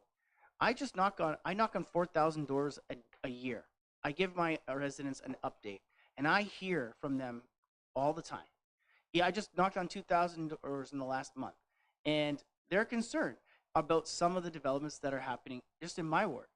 And I mean, this is probably the same for every single one of these councilors at this table, that they have concerns.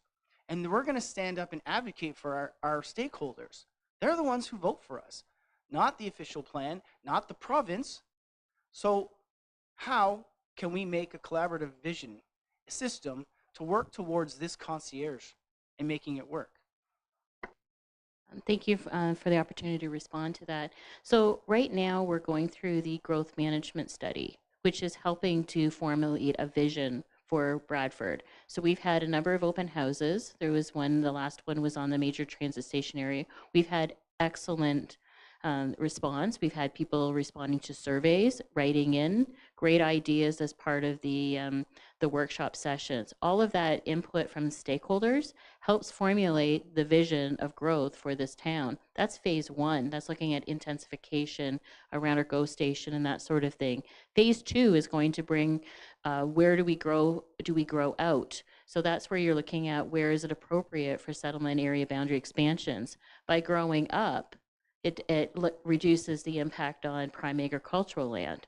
So these open houses and workshops we've been having on our growth management actually helps formulate the vision to update our official plan. So I know you have your council priorities. I know the town does not have a traditional strategic plan. That's something council can debate on. But from a planning perspective, the vision of where do we grow, how do we grow, what should it look like, all of those types of questions are actually being developed right now. And we're going to be, in coming weeks, hearing from community planning staff with respect to the draft policies on intensification and employment area policies. So all of that input from our stakeholders comes together to convey a vision of growth for this community over the next 25 years to 2051. One more, please. Thank you. And again, that's a good start to have that overview for the next 25 to 2051. The strategic plan that you talked about in regards to the housing direction is not taking our input. I mean, right now, I think that would be a collaborative, worthwhile actually workshop for us to actually engage in and actually be on the same page, because I'd like us to see a lot less fragmented in regards to this planning and have that strategic plan.Maybe that would help us be more collaborative. Having that information that you're able to bring for us for the growth management plan might make this direction more seamlessly and a lot less painful than it has been in some instances. It's worth considering.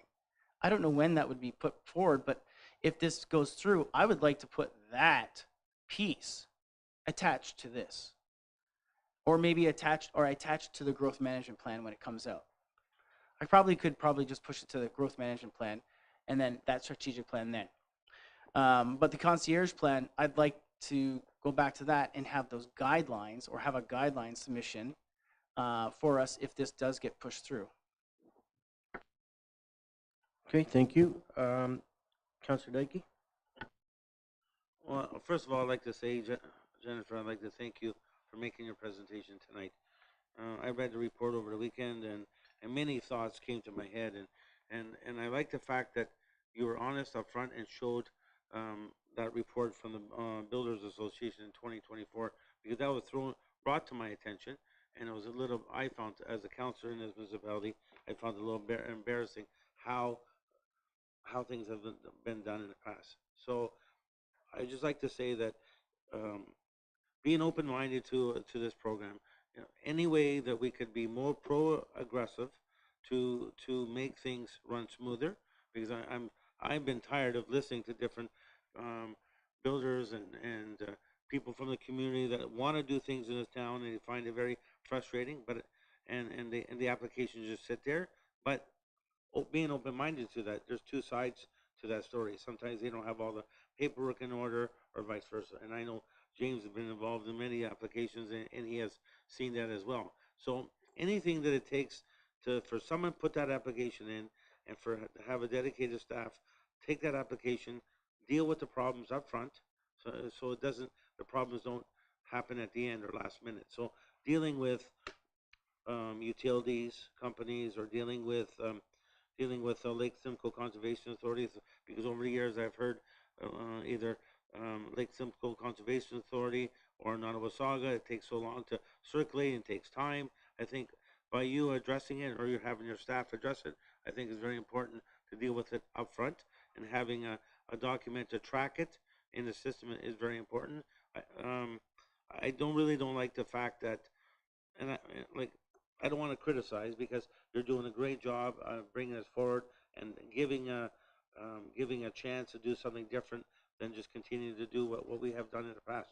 The fact that somebody can afford to pay $25,000 to go ahead and fast track it, you know, for the little guy, it's not as easy compared to the big developers. I've seen over the years where I don't want to mention any names, but some of the big developers that do it in this town, that town, that town, that town, when they come to Bradford, their application's already, it's all like a postage stamp. It's already done. It's given to the planning staff, comes before council, approved and done. Whereas the little guy struggles with certain things, stormwater management, ponds, parks, traffic, this and that. But I see that how you're going to streamline it could be very beneficial, and we move forward. So overall, I'm going to be open-minded. I'm going to support the motion just to make it better. I think it's important. We need to, as all municipalities are going to continue to grow, great. But, you know, we also have to think about the economy. How are things going to unveil in the industrial area, commercial, what's going to happen? But I have to be open-minded. I just have to think positive. This might be the great time to get ready for a boom. If it does happen, if interest rates come down, then it could be very beneficial, but we need to be ready and planned well for the future. That's my only comments. Thank you. Okay, thank you for that, Councillor Dykey. Councillor Scott?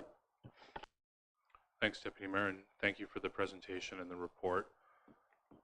I have a few comments, and then I do have one question to end on that hasn't been raised yet.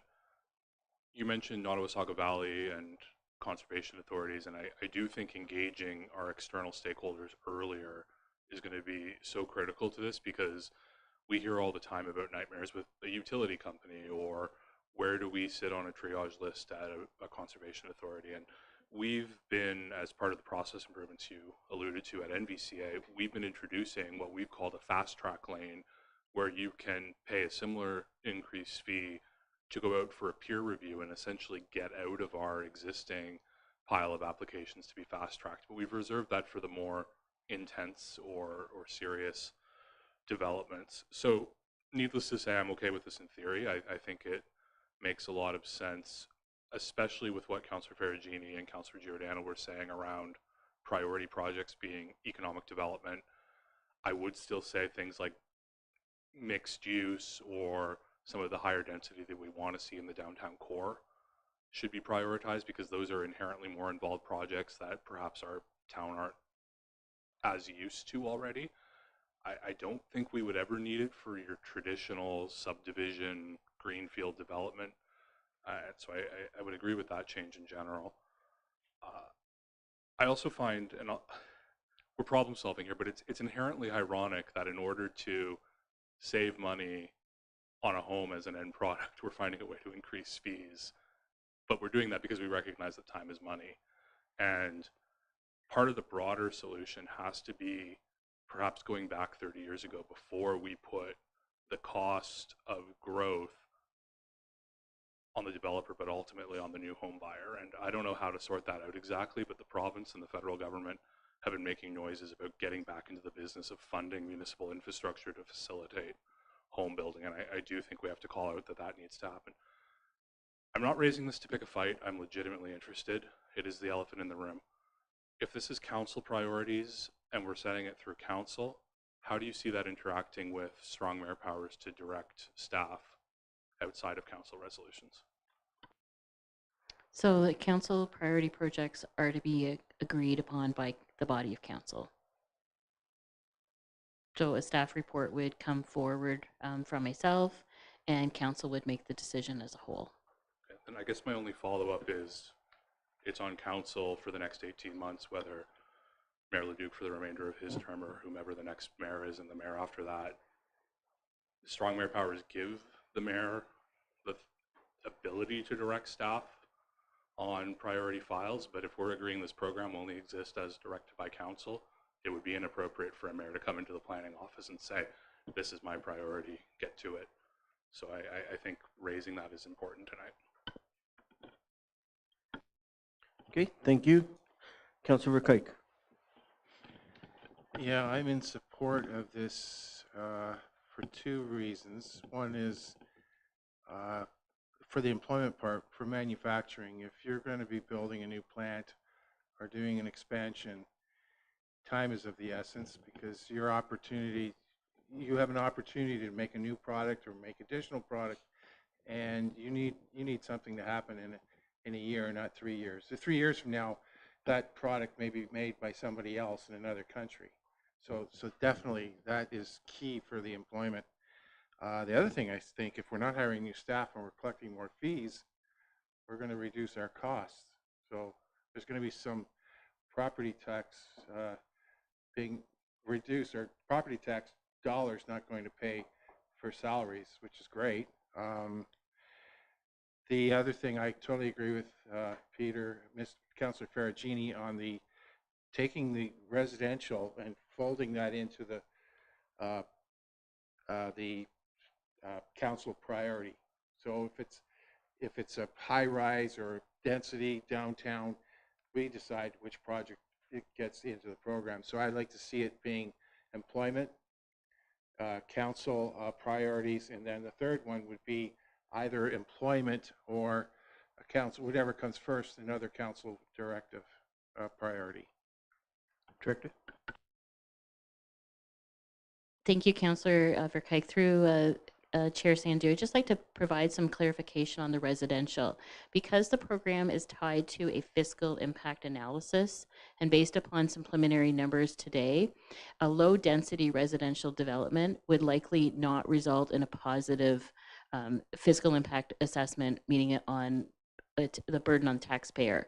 So for a residential project to qualify, that's what you're really looking at, is the higher density mixed use developments.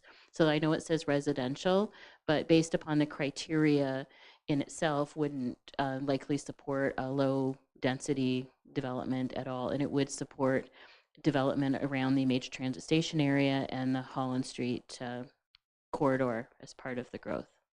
Thank you for your time. Thank you. That is a good point. Any other comments or questions before I haven't spoken yet? Go ahead. I have to read this. I had some training with the library as well about strong mayor powers and everything else. But can't the strong mayor powers walk into it, because it's a bylaw? Can't they just walk in and give direction at any point in time? Like, at the end of the day, it can come to council, but the strong mayor powers can just operate around that. That's the only thing. Okay, I'll take that as just a comment. Okay, thank you for the presentation. Thank you for this report. This is well-written report, and I think this is needed for a municipality. I don't know why we wouldn't do it. It's a pilot project, 100% cost recovery versus 80% now. We're pushing our staff to hold to deadlines, but this will also push the development community to hold to the deadlines. And even in the report says once everything is done, and if they don't pull the permits within 6 months, they lose their service allocation. this is a pilot project that I think it's worth looking at.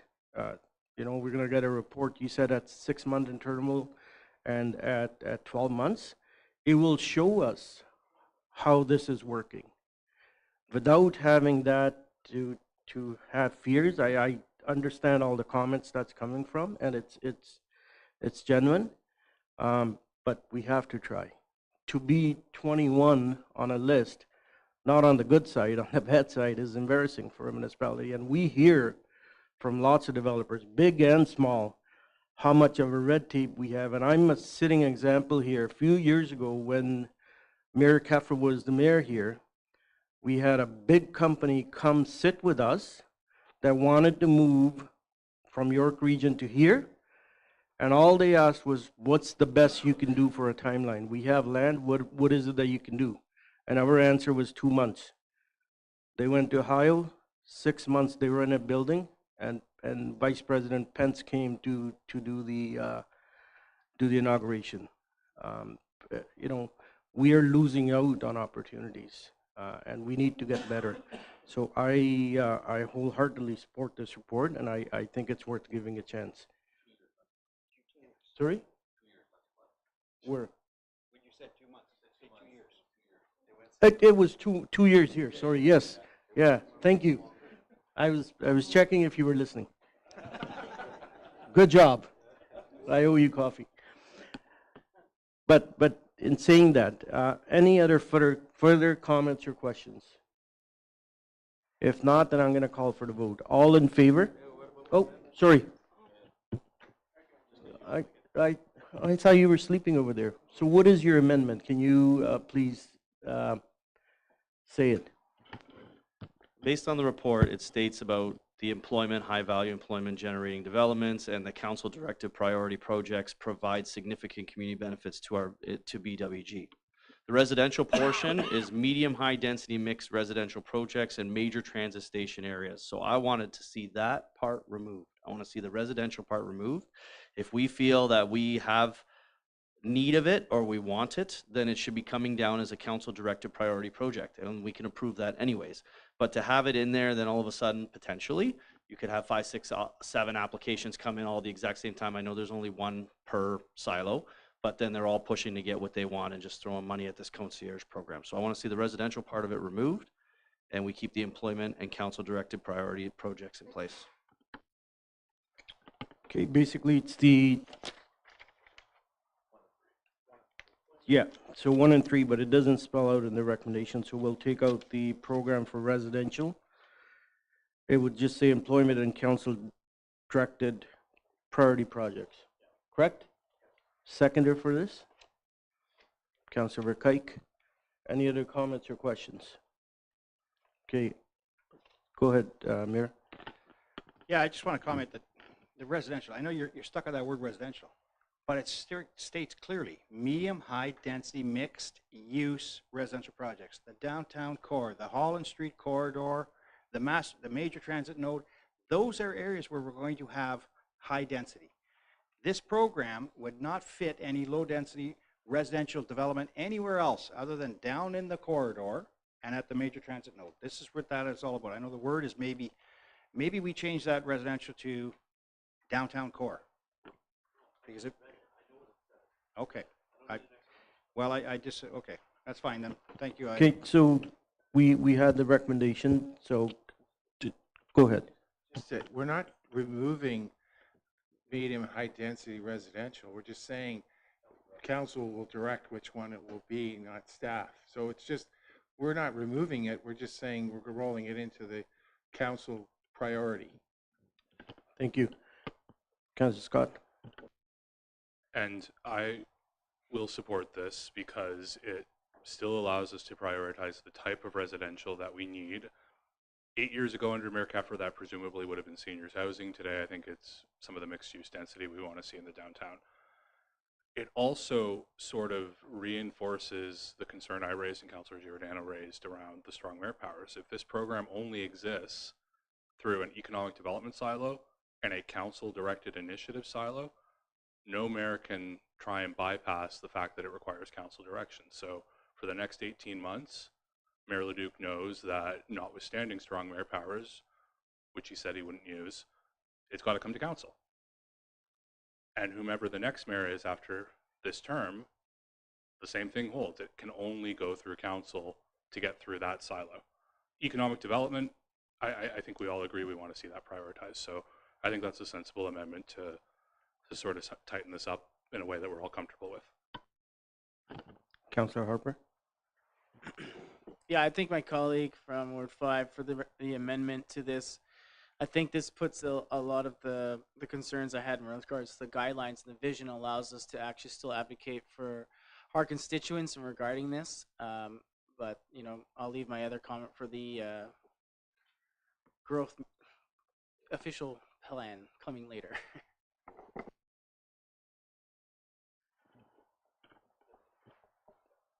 Go ahead. So, being on council, I've learned that language matters. And when you look at that line too, and it talks about residential, medium high density, mixed use residential projects and major transit station area projects, it doesn't say where those mixed use developments can take place. So having it as a council directive gives me a little bit more security that these things just can't go anywhere and everywhere.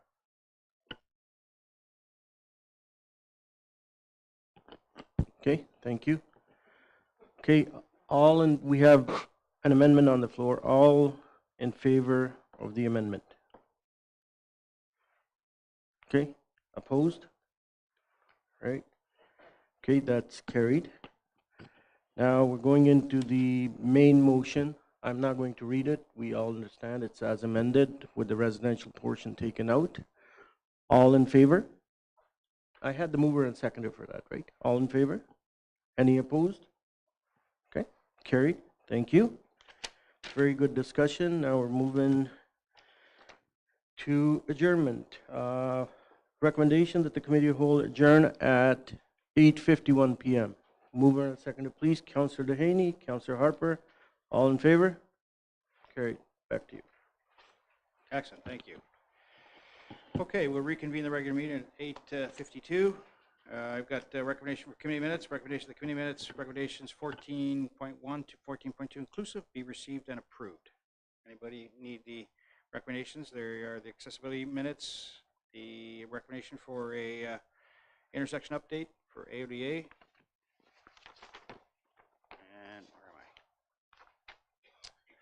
So, anybody want it? Green Initiatives has 3 recommendations there.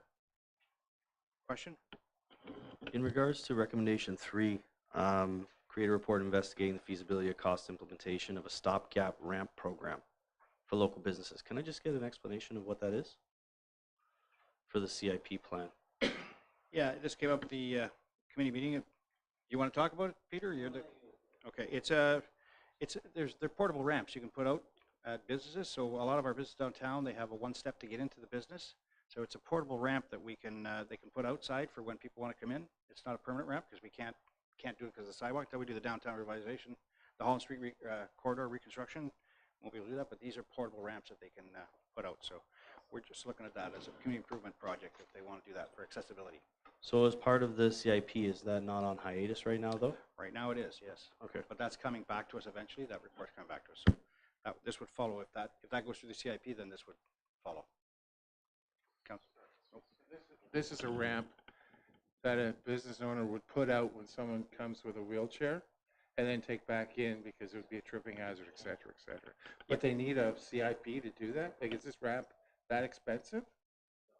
No, it's not expensive, but it was to incentivize people to basically do it because we brought this program before and it doesn't seem to have any willpower right now. And we've got a couple doctors' offices that people keep complaining about. And we want to just kind of bring this forward and see if we can promote that to get these areas downtown to be more accessible for people. So it's not an expensive cost. So, Councillor Dykey? Yeah, you explained it very well, but due to the landscape and you look at different parts of Holland Street, how the road slants, there's different areas of municipality there that will be very handy. You know, I hear it all the time.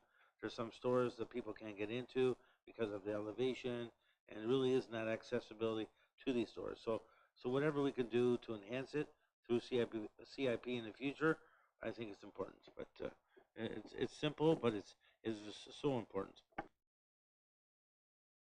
Mr. Scott, and then Councillor Giordano. Should it not then say, based on everything said, something like as a consideration for potential renewed community improvement plans? I don't know why we'd put it into one that's on hiatus.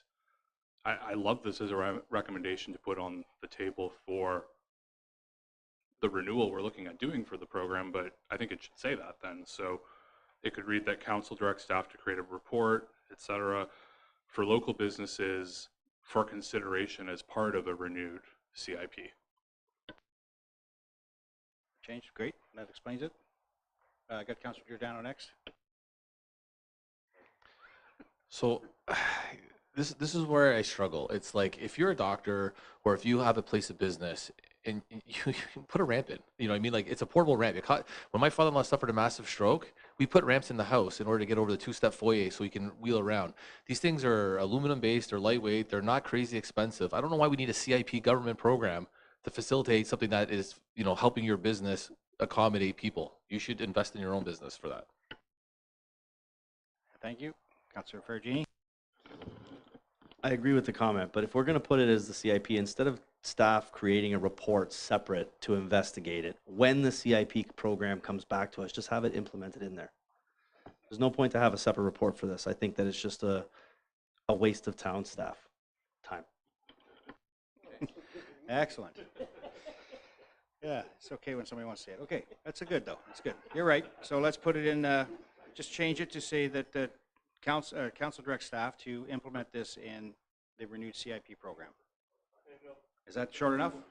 That hit it? Perfect. Okay, so this is assuming we approve a new CIP program. What happens if we don't? So how can we get this done?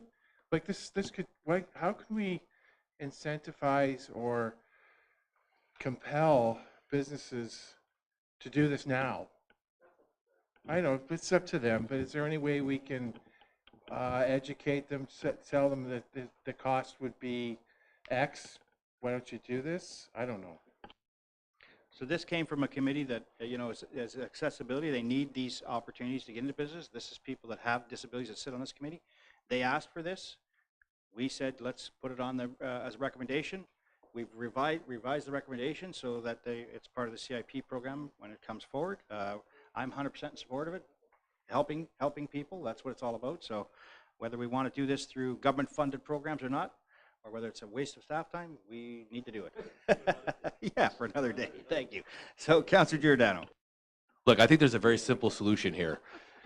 Either somebody on the committee goes to a medical supply company and gets a bulk pricing offer to say, okay, listen, we're going to outfit our downtown core, get some pricing, go to all the businesses with a flyer and say, here, we've negotiated a good deal.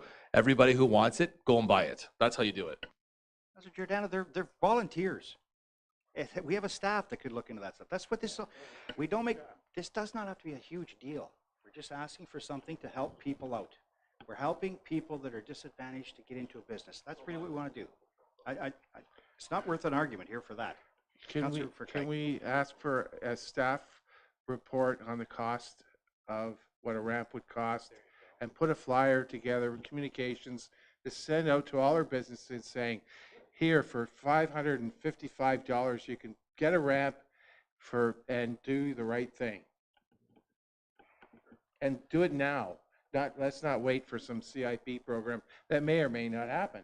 Let's just do it. Get staff to get costing for it and let's get it done. Okay, yeah, I get it. So what we're going to do is vote on everyone but recommendation 3. We'll pull recommendation 14.1.3. We'll pull that for now, and all in favor of the other recommendations, save and accept 14.3.3. Thank you. All in favor? We have a mover seconder? No? Okay, Councillor Scott, Councillor Dykey, all in favor? Carried. So we're on to 14.3.3 to rewrite this recommendation. Councillor Scott, you want to go first? We all agree we want more accessible businesses. We are violently agreeing on how to best do it. So we're on the same page here, more or less. I agree with the idea of let's just get it done rather than try and run it through a future hypothetical CIP. I agree a bulk purchasing might be a good idea, and then we can offer kind of like it's like a chocolate sale in a high school. We're buying this many. Do you want to buy in or not? I love that. That's a great idea.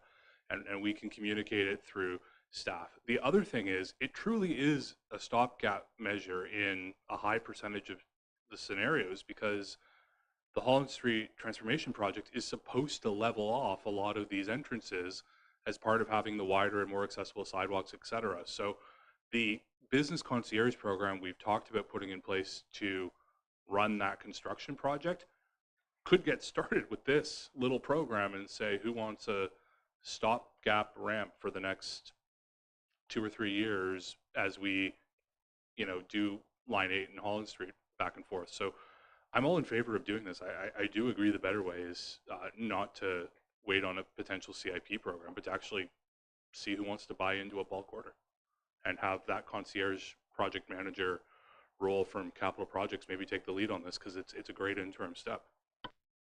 So let me just propose this then, if you don't mind, and let's see if we're okay with this. That the council directs staff to create a report investigating the cost of stopgap ramp for local businesses.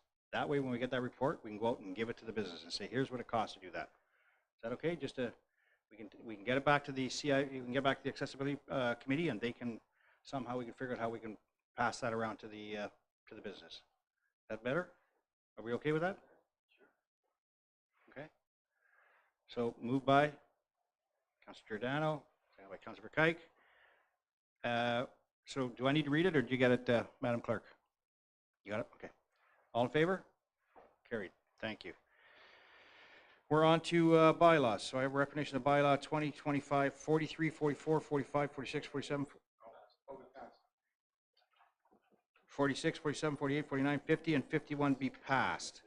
So 41 is amendment to the traffic bylaw, Clean Yard Amendment, 44. 45 is municipal law enforcement. We have Sean Bowen as our MLOE co-op appointment. We have a municipal bylaw enforcement officer, Ayla Howard. Did I get it right? Good. And then we have administrative penalties hearing officer appointment, Michael Scoff. 48 is pre-service agreement, F&B, fees and services, fees and charges bylaw for special events.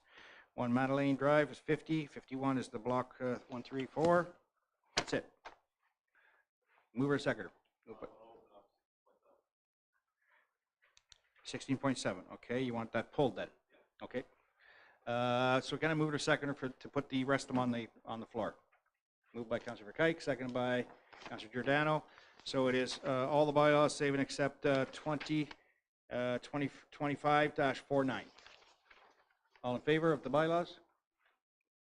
All in favor of the bylaws? Nope.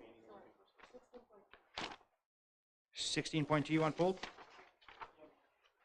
Okay. Okay, save and accept 16.2 and 16.7. So it's 2025, 44, and 49. So all the bylaws except for 44 and 47. 49, sorry.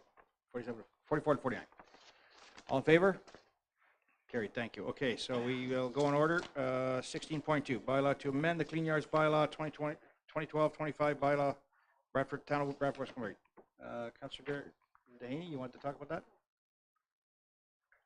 Thank you, Mayor. I was wondering if Brent could just come up quickly, if he's able to, just to go over this bylaw. Also, we've been experiencing a lot of garbages on the boulevards in our residential area. And I've been in conversation with enforcement, and I believe enforcement is doing their very best. I don't believe the problem is the tools that we have. I believe the problem is we don't have the manpower to actually do the work, definitely, especially in the evening time. I don't think we have a 24-hour enforcement on site. And of course, I believe having more manpower, we will definitely see more done in our communities. And of course, we know with education definitely will help, but how often are we going to educate a person to keep their community clean, right? So I believe I would love for us to consider getting more workers, and we talk about it. We need more boots on the ground. Our community is growing, and it is very unacceptable to see some of the stuff on the driveways, the boulevard, like mattresses, toilets, like seriously, and I know that enforcement, they're doing their very best, but they're just not complying, and I just need Brent to breathe with me. Thank you.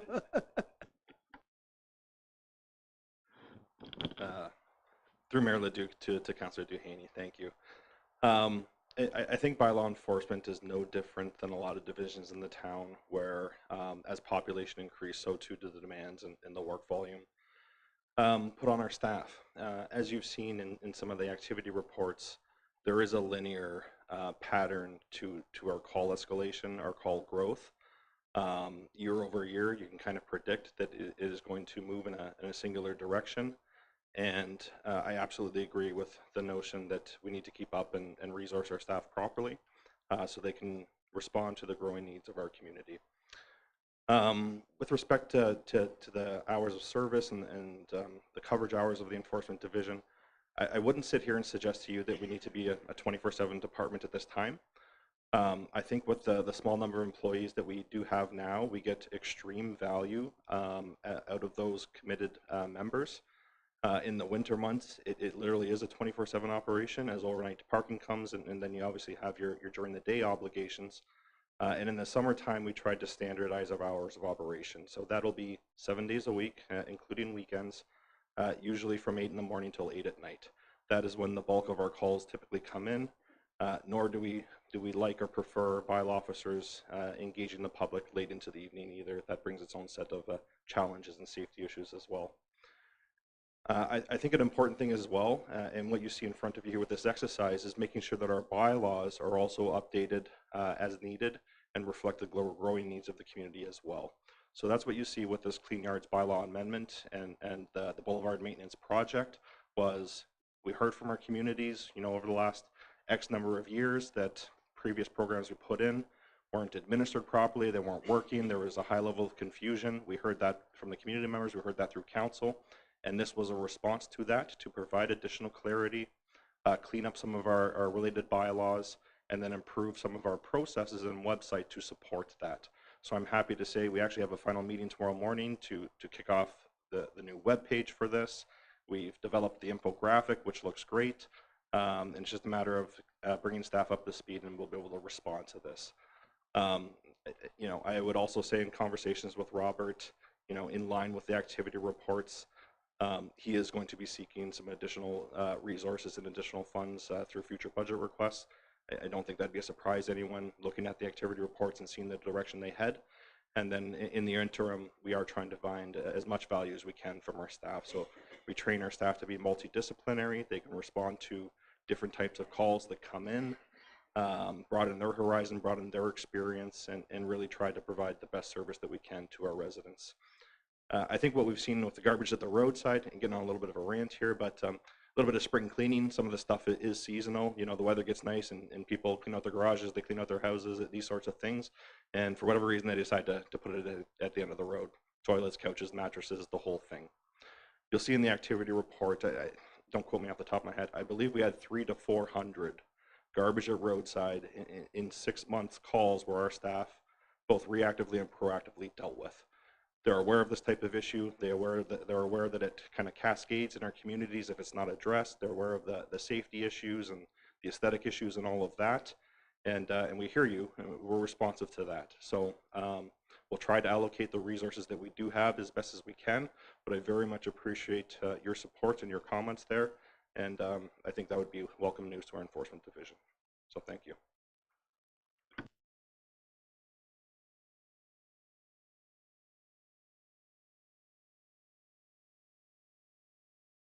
Yeah, sorry, won't change that, but go ahead. 16.2. Brent, in regards to the report that came to council previously about the whole boulevard, when this was the last council meeting that we had, the portion that discussed the changing of the boulevard where people were using product that's not allowed, concrete, stones, whatever the case. With this being passed now, staff, will they proactively or even reactively go to those residents and tell them to take it out?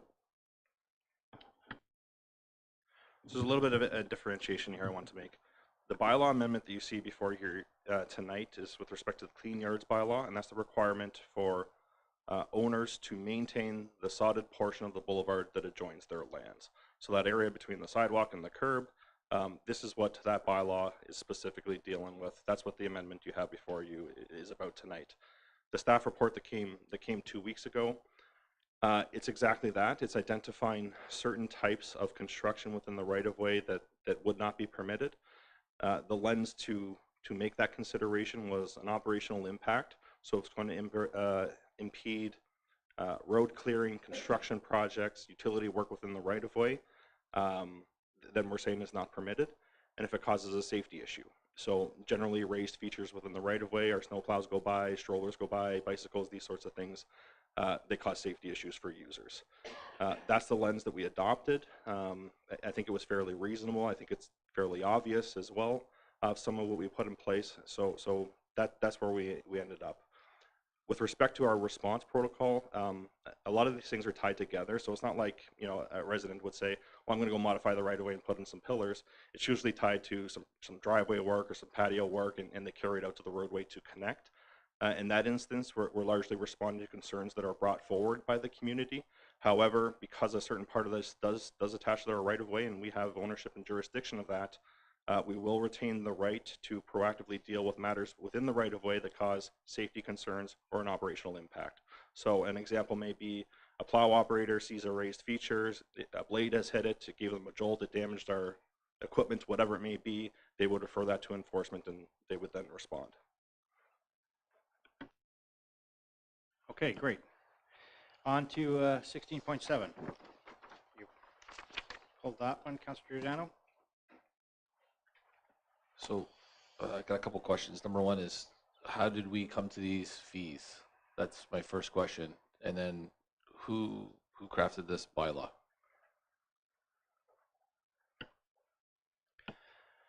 That would be back to Brent. That's going to be, oh, no, fees and service. That's Terry. Sorry, go ahead. I can attempt to respond to that. So the fees and those fees came about through a report by the CAO back in January of January 21st meeting.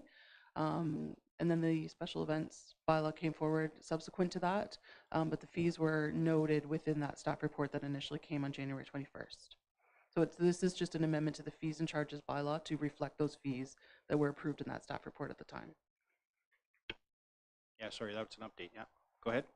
Yeah, I'm not confident with these numbers. So if you have an event with 10,000 people and you're paying $13,000 for the permit fees, that seems aligned based on the staff resource and everything else. But if you go up to 20, 30, 40, 50, 100,000, how can it still be $13,000? So it doesn't make sense because there's, trust me, from planning a party of 2,000 people at the town square, the amount of effort and logistics and everything else that's involved, the more people you put in, the more resources and the more checks and balances and everything else take place. So what I'm suggesting is we cap this at 10,000 attendees. So it's 13,000 up, you know, so if it's 6,500 up to 13,000 for 10,000 plus attendees, and that's it. If you want to start prorating everything over and above 10,000, I don't think we can put a number. We can't just say 13,000 flat rate and then say it is what it is. That to me is, I don't think any other municipality has that either. So either I want to defer this until we can get a little more information on a scale, or we got to cap it, because I don't understand how it could be 13,000 flat rate. Okay, so this came from a staff report that we approved.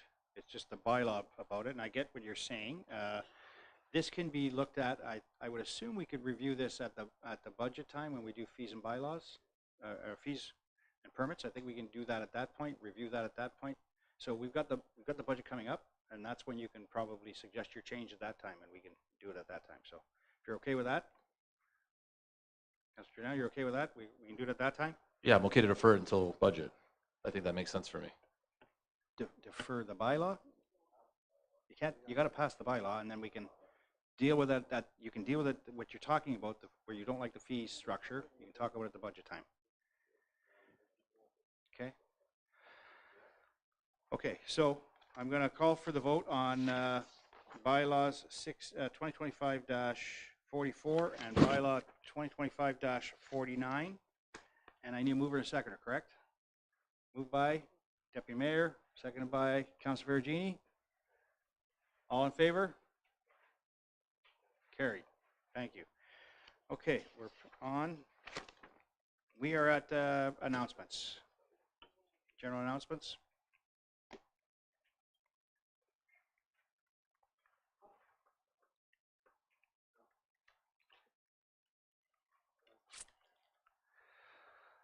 Okay, so we have proclamation flag raisings coming up. So we did National Youth Week. It is the May 1st to 7th. We just had that flag raising at the Leisure Center. We did the Dutch Liberation flag raising on May 5th. We have the Children's Mental Health Week from May 5th to 11th. You can see we're wearing the green ribbon in support of that. The Emergency Preparedness Week is May 4th to 11th. The MOBIS 10th birthday is May 5th. That's tomorrow. And then Proxia Awareness Day, May 14th. That is a, children's speech. It's a speech difficulty or whatever. So there's similar to what I'm having right now, I guess. But I'm not a child. Sorry. And VON Week is May 18th to 24th. There's a flag raising on Tuesday, May 20th at 10 a.m. at the courthouse. Up and coming events, we also have the Spring into Safety, the Emergency Preparedness Week, Station 1 open house coming up. That's Wednesday, May 7th, 4 to 6 p.m. It's a great attended event. Come on out and see the fire department, see all of our equipment out there. So Spring into Safety event. And we also have the BWG Anti-Poverty Summit. That's happening May 9th at 9 to 1 over at 177 Church. Councillor Scott is moderating that and providing that event for us. So that's a great one. Next slide. Okay. And Ben, yeah. Sorry, and Councillor Verkijk. Apologize about that. Upcoming events, we also have the Marsh Bash, which is coming up. It's the 100th anniversary of the Marsh, so it's our anniversary kickoff. It's Saturday, May 10th. Please come out to the Sovereign Grace Church. The event starts at 10 a.m. So please come out anytime before 10 and enjoy some the paddlers and everything else, and enjoy our kickoff for the 100th anniversary of the Hall of Marsh. Touch a Truck is coming up. That's another fun one. It's Wednesday, May 21st, 4:30 to 7:30 at Urban Operations Yard, which is at 75 Melbourne. So come out and enjoy that. All the kids love that one. There's all sorts of funs and games and ice cream there. So. And we also then have the mayor's coffee. Come to have coffee with the mayor. It's my CAN meeting on Saturday, May 24th, 2025, over at the fire station, 77 Melbourne, from 10 to 12. On May 24th, come out and have coffee with me and ask what you'd like. Next slide. And the deputy mayor. He's coming to it. You're coming, eh? Oh, yeah? Okay. You could be.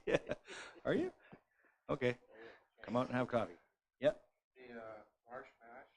Yep. The official ceremonies and recognition starts at 9:15. Okay, sorry. Good. It didn't say on my slide, so thank you very much for bringing that up. 9:15 is the official kickoff of the 100th anniversary of the Marsh Mash, so or the Hall of Marsh. Thank you for that, Councillor Verkijk. Council announcements. We have the Diversity, Equity, Inclusion Advisory Committee on May 7th, 7 p.m. in the Zima Room, right here. We have the Youth Council Advisory meeting on May 14th, 6 p.m. at the library boardroom upstairs, and then we have a regular council committee hall on May 20th at 7 p.m. in the Zima Room. Please join us at those meetings. Office closures coming up. We have Victoria Day coming up, so on Monday, May 19th, our admit office is closed. Transit is no regular service on Monday, May 19th also. Our public library is closed on Sunday, May 18th and Monday, May 19th, and our leisure center is closed on Monday, May 19th. So everybody enjoy a happy, safe, long weekend. Councillor Harper. Thank you, Mayor. And to be that, on Victoria Day itself, there will be a barbecue street party in Ward 6 at Veterans Park. So all council, MP, MPP, Bradford Fire, SSP have all been invited, and if I'd love to see you guys there. I know it's not a, it is a holiday. It is mostly just to give back to the community and have a wonderful time, having some food, engagement, and warm feels and energy. Basically, getting ready for the summer. Excellent. That's what date did you say again? May 19th or? Okay, perfect. Perfect. All right. Excellent. Thank you. Okay. One more, Councillor Dehaney. Thank you, Mayor. So last week, myself and Mayor and other mayors from other municipalities, we went to the OSAM conference, which is Ontario Small Urban Municipality Conference. And I sit on the executive committee of this, of the OSAM board. So last week we had a conference, and it's a yearly conference where we, go and we network and we connect with other municipalities and hear what's working and what's not working. But AMO, and as you know, I was elected to sit on the AMO board as well. So AMO released a study that 80,000 plus Ontarians was unhoused. And it also says that this crisis, homelessness crisis, is on the rise. It's, and of course, if we're at 80,000 plus, and this study was done back in January 2025, I can only imagine in the next 5 years, how much other people will be homeless. And as homelessness is on the rise, we know already food insecurity as well. So we're just asking, our community, when it comes on to food insecurity, let's do what we can. One can, right? And it goes a far way. And with homelessness, and that's why it's important that we attract developers that have in mind that affordability is #1 priority as well. Because I'm a mother of 6, and of course, young people right now, that are in university looking forward to even go on their own are not able to afford, even to buy a home, much less, to even rent, right? So it was very disheartening to hear that we have so much people that are homeless. We also heard from different MPs that are there, MPPs that were there, and let's continue to advocate for more affordable housing in our municipalities, right? So that we can help everyone that are in our municipalities to have, a place that is warm, shelter over their heads, and also food on their tables. So it was a great experience, and it was also a good networking as well experience. Yeah. Yes, thank you for reminding me of that. That was a great conference we were at. So, Deputy Mayor. Thank you, Your Worship. This Saturday, BWG Local History Association is having an event here in the Zima Room from 2 to 4. It's called From Far and Away event. It's basically to listen to folks that came from different parts of the world, why they chose A, Canada, then B, Bradford, and what their experiences has been, positive or negative. And I think it's a very good event where it's gonna bring community and you can ask questions, and it's bringing everyone together. And what inspired me was they said they're gonna have snacks and hot beverages. So, and by the way, the CAN meetings, other than I think Councillor Scott's, I supported every CAN meeting.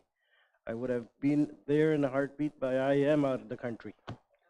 That's okay. That's fine. That's good for you. And I heard you're moderating that this up and coming presentation on this weekend. So good luck to you. Yeah.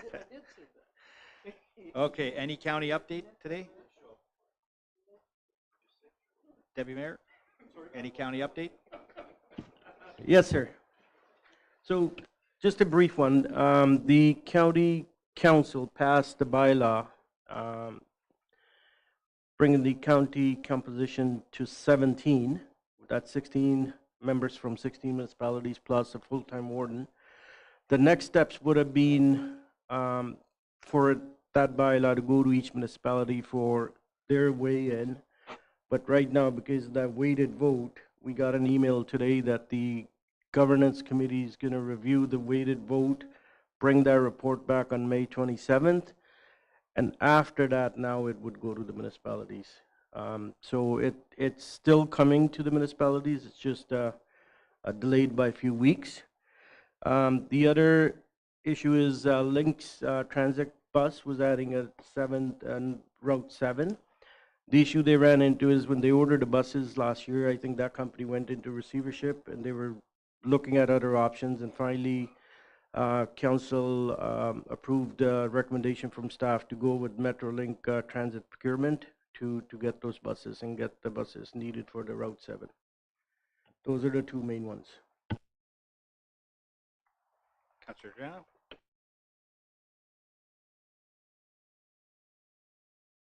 I pulled one of those. So I actually want to get an update about the Argo bus, because there's a lot of people in the community that are seeing the stickers everywhere, basically saying that the busings are going to be shut down in about 4 days, but they can't get access to a code or this and that. So I think if we can publicize what exactly the process is and what the expectations are, Deputy CAO is here, so you can maybe address that now. I think that'd be very beneficial, because I'm getting hammered on social media with questions, and I'm trying to do my best to answer them and everything.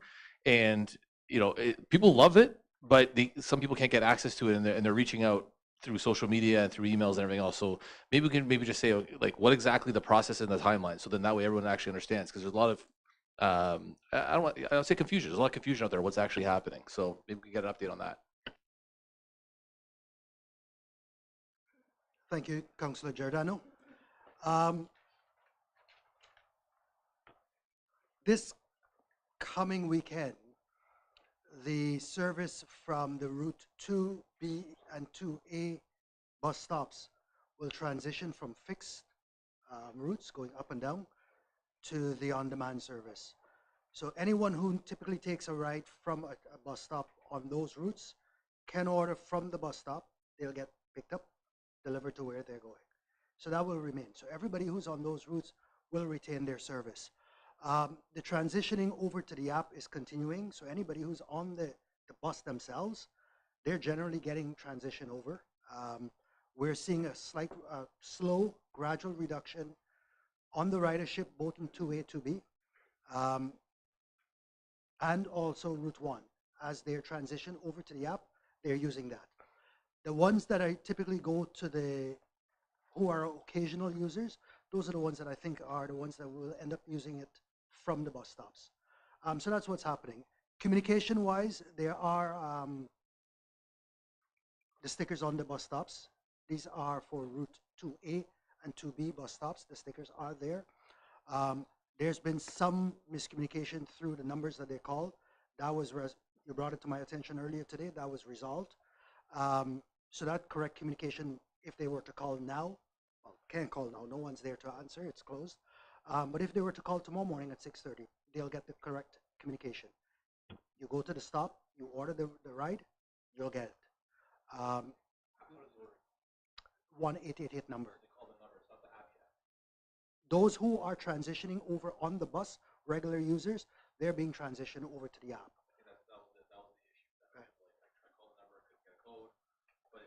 You don't have your mic on right now, so.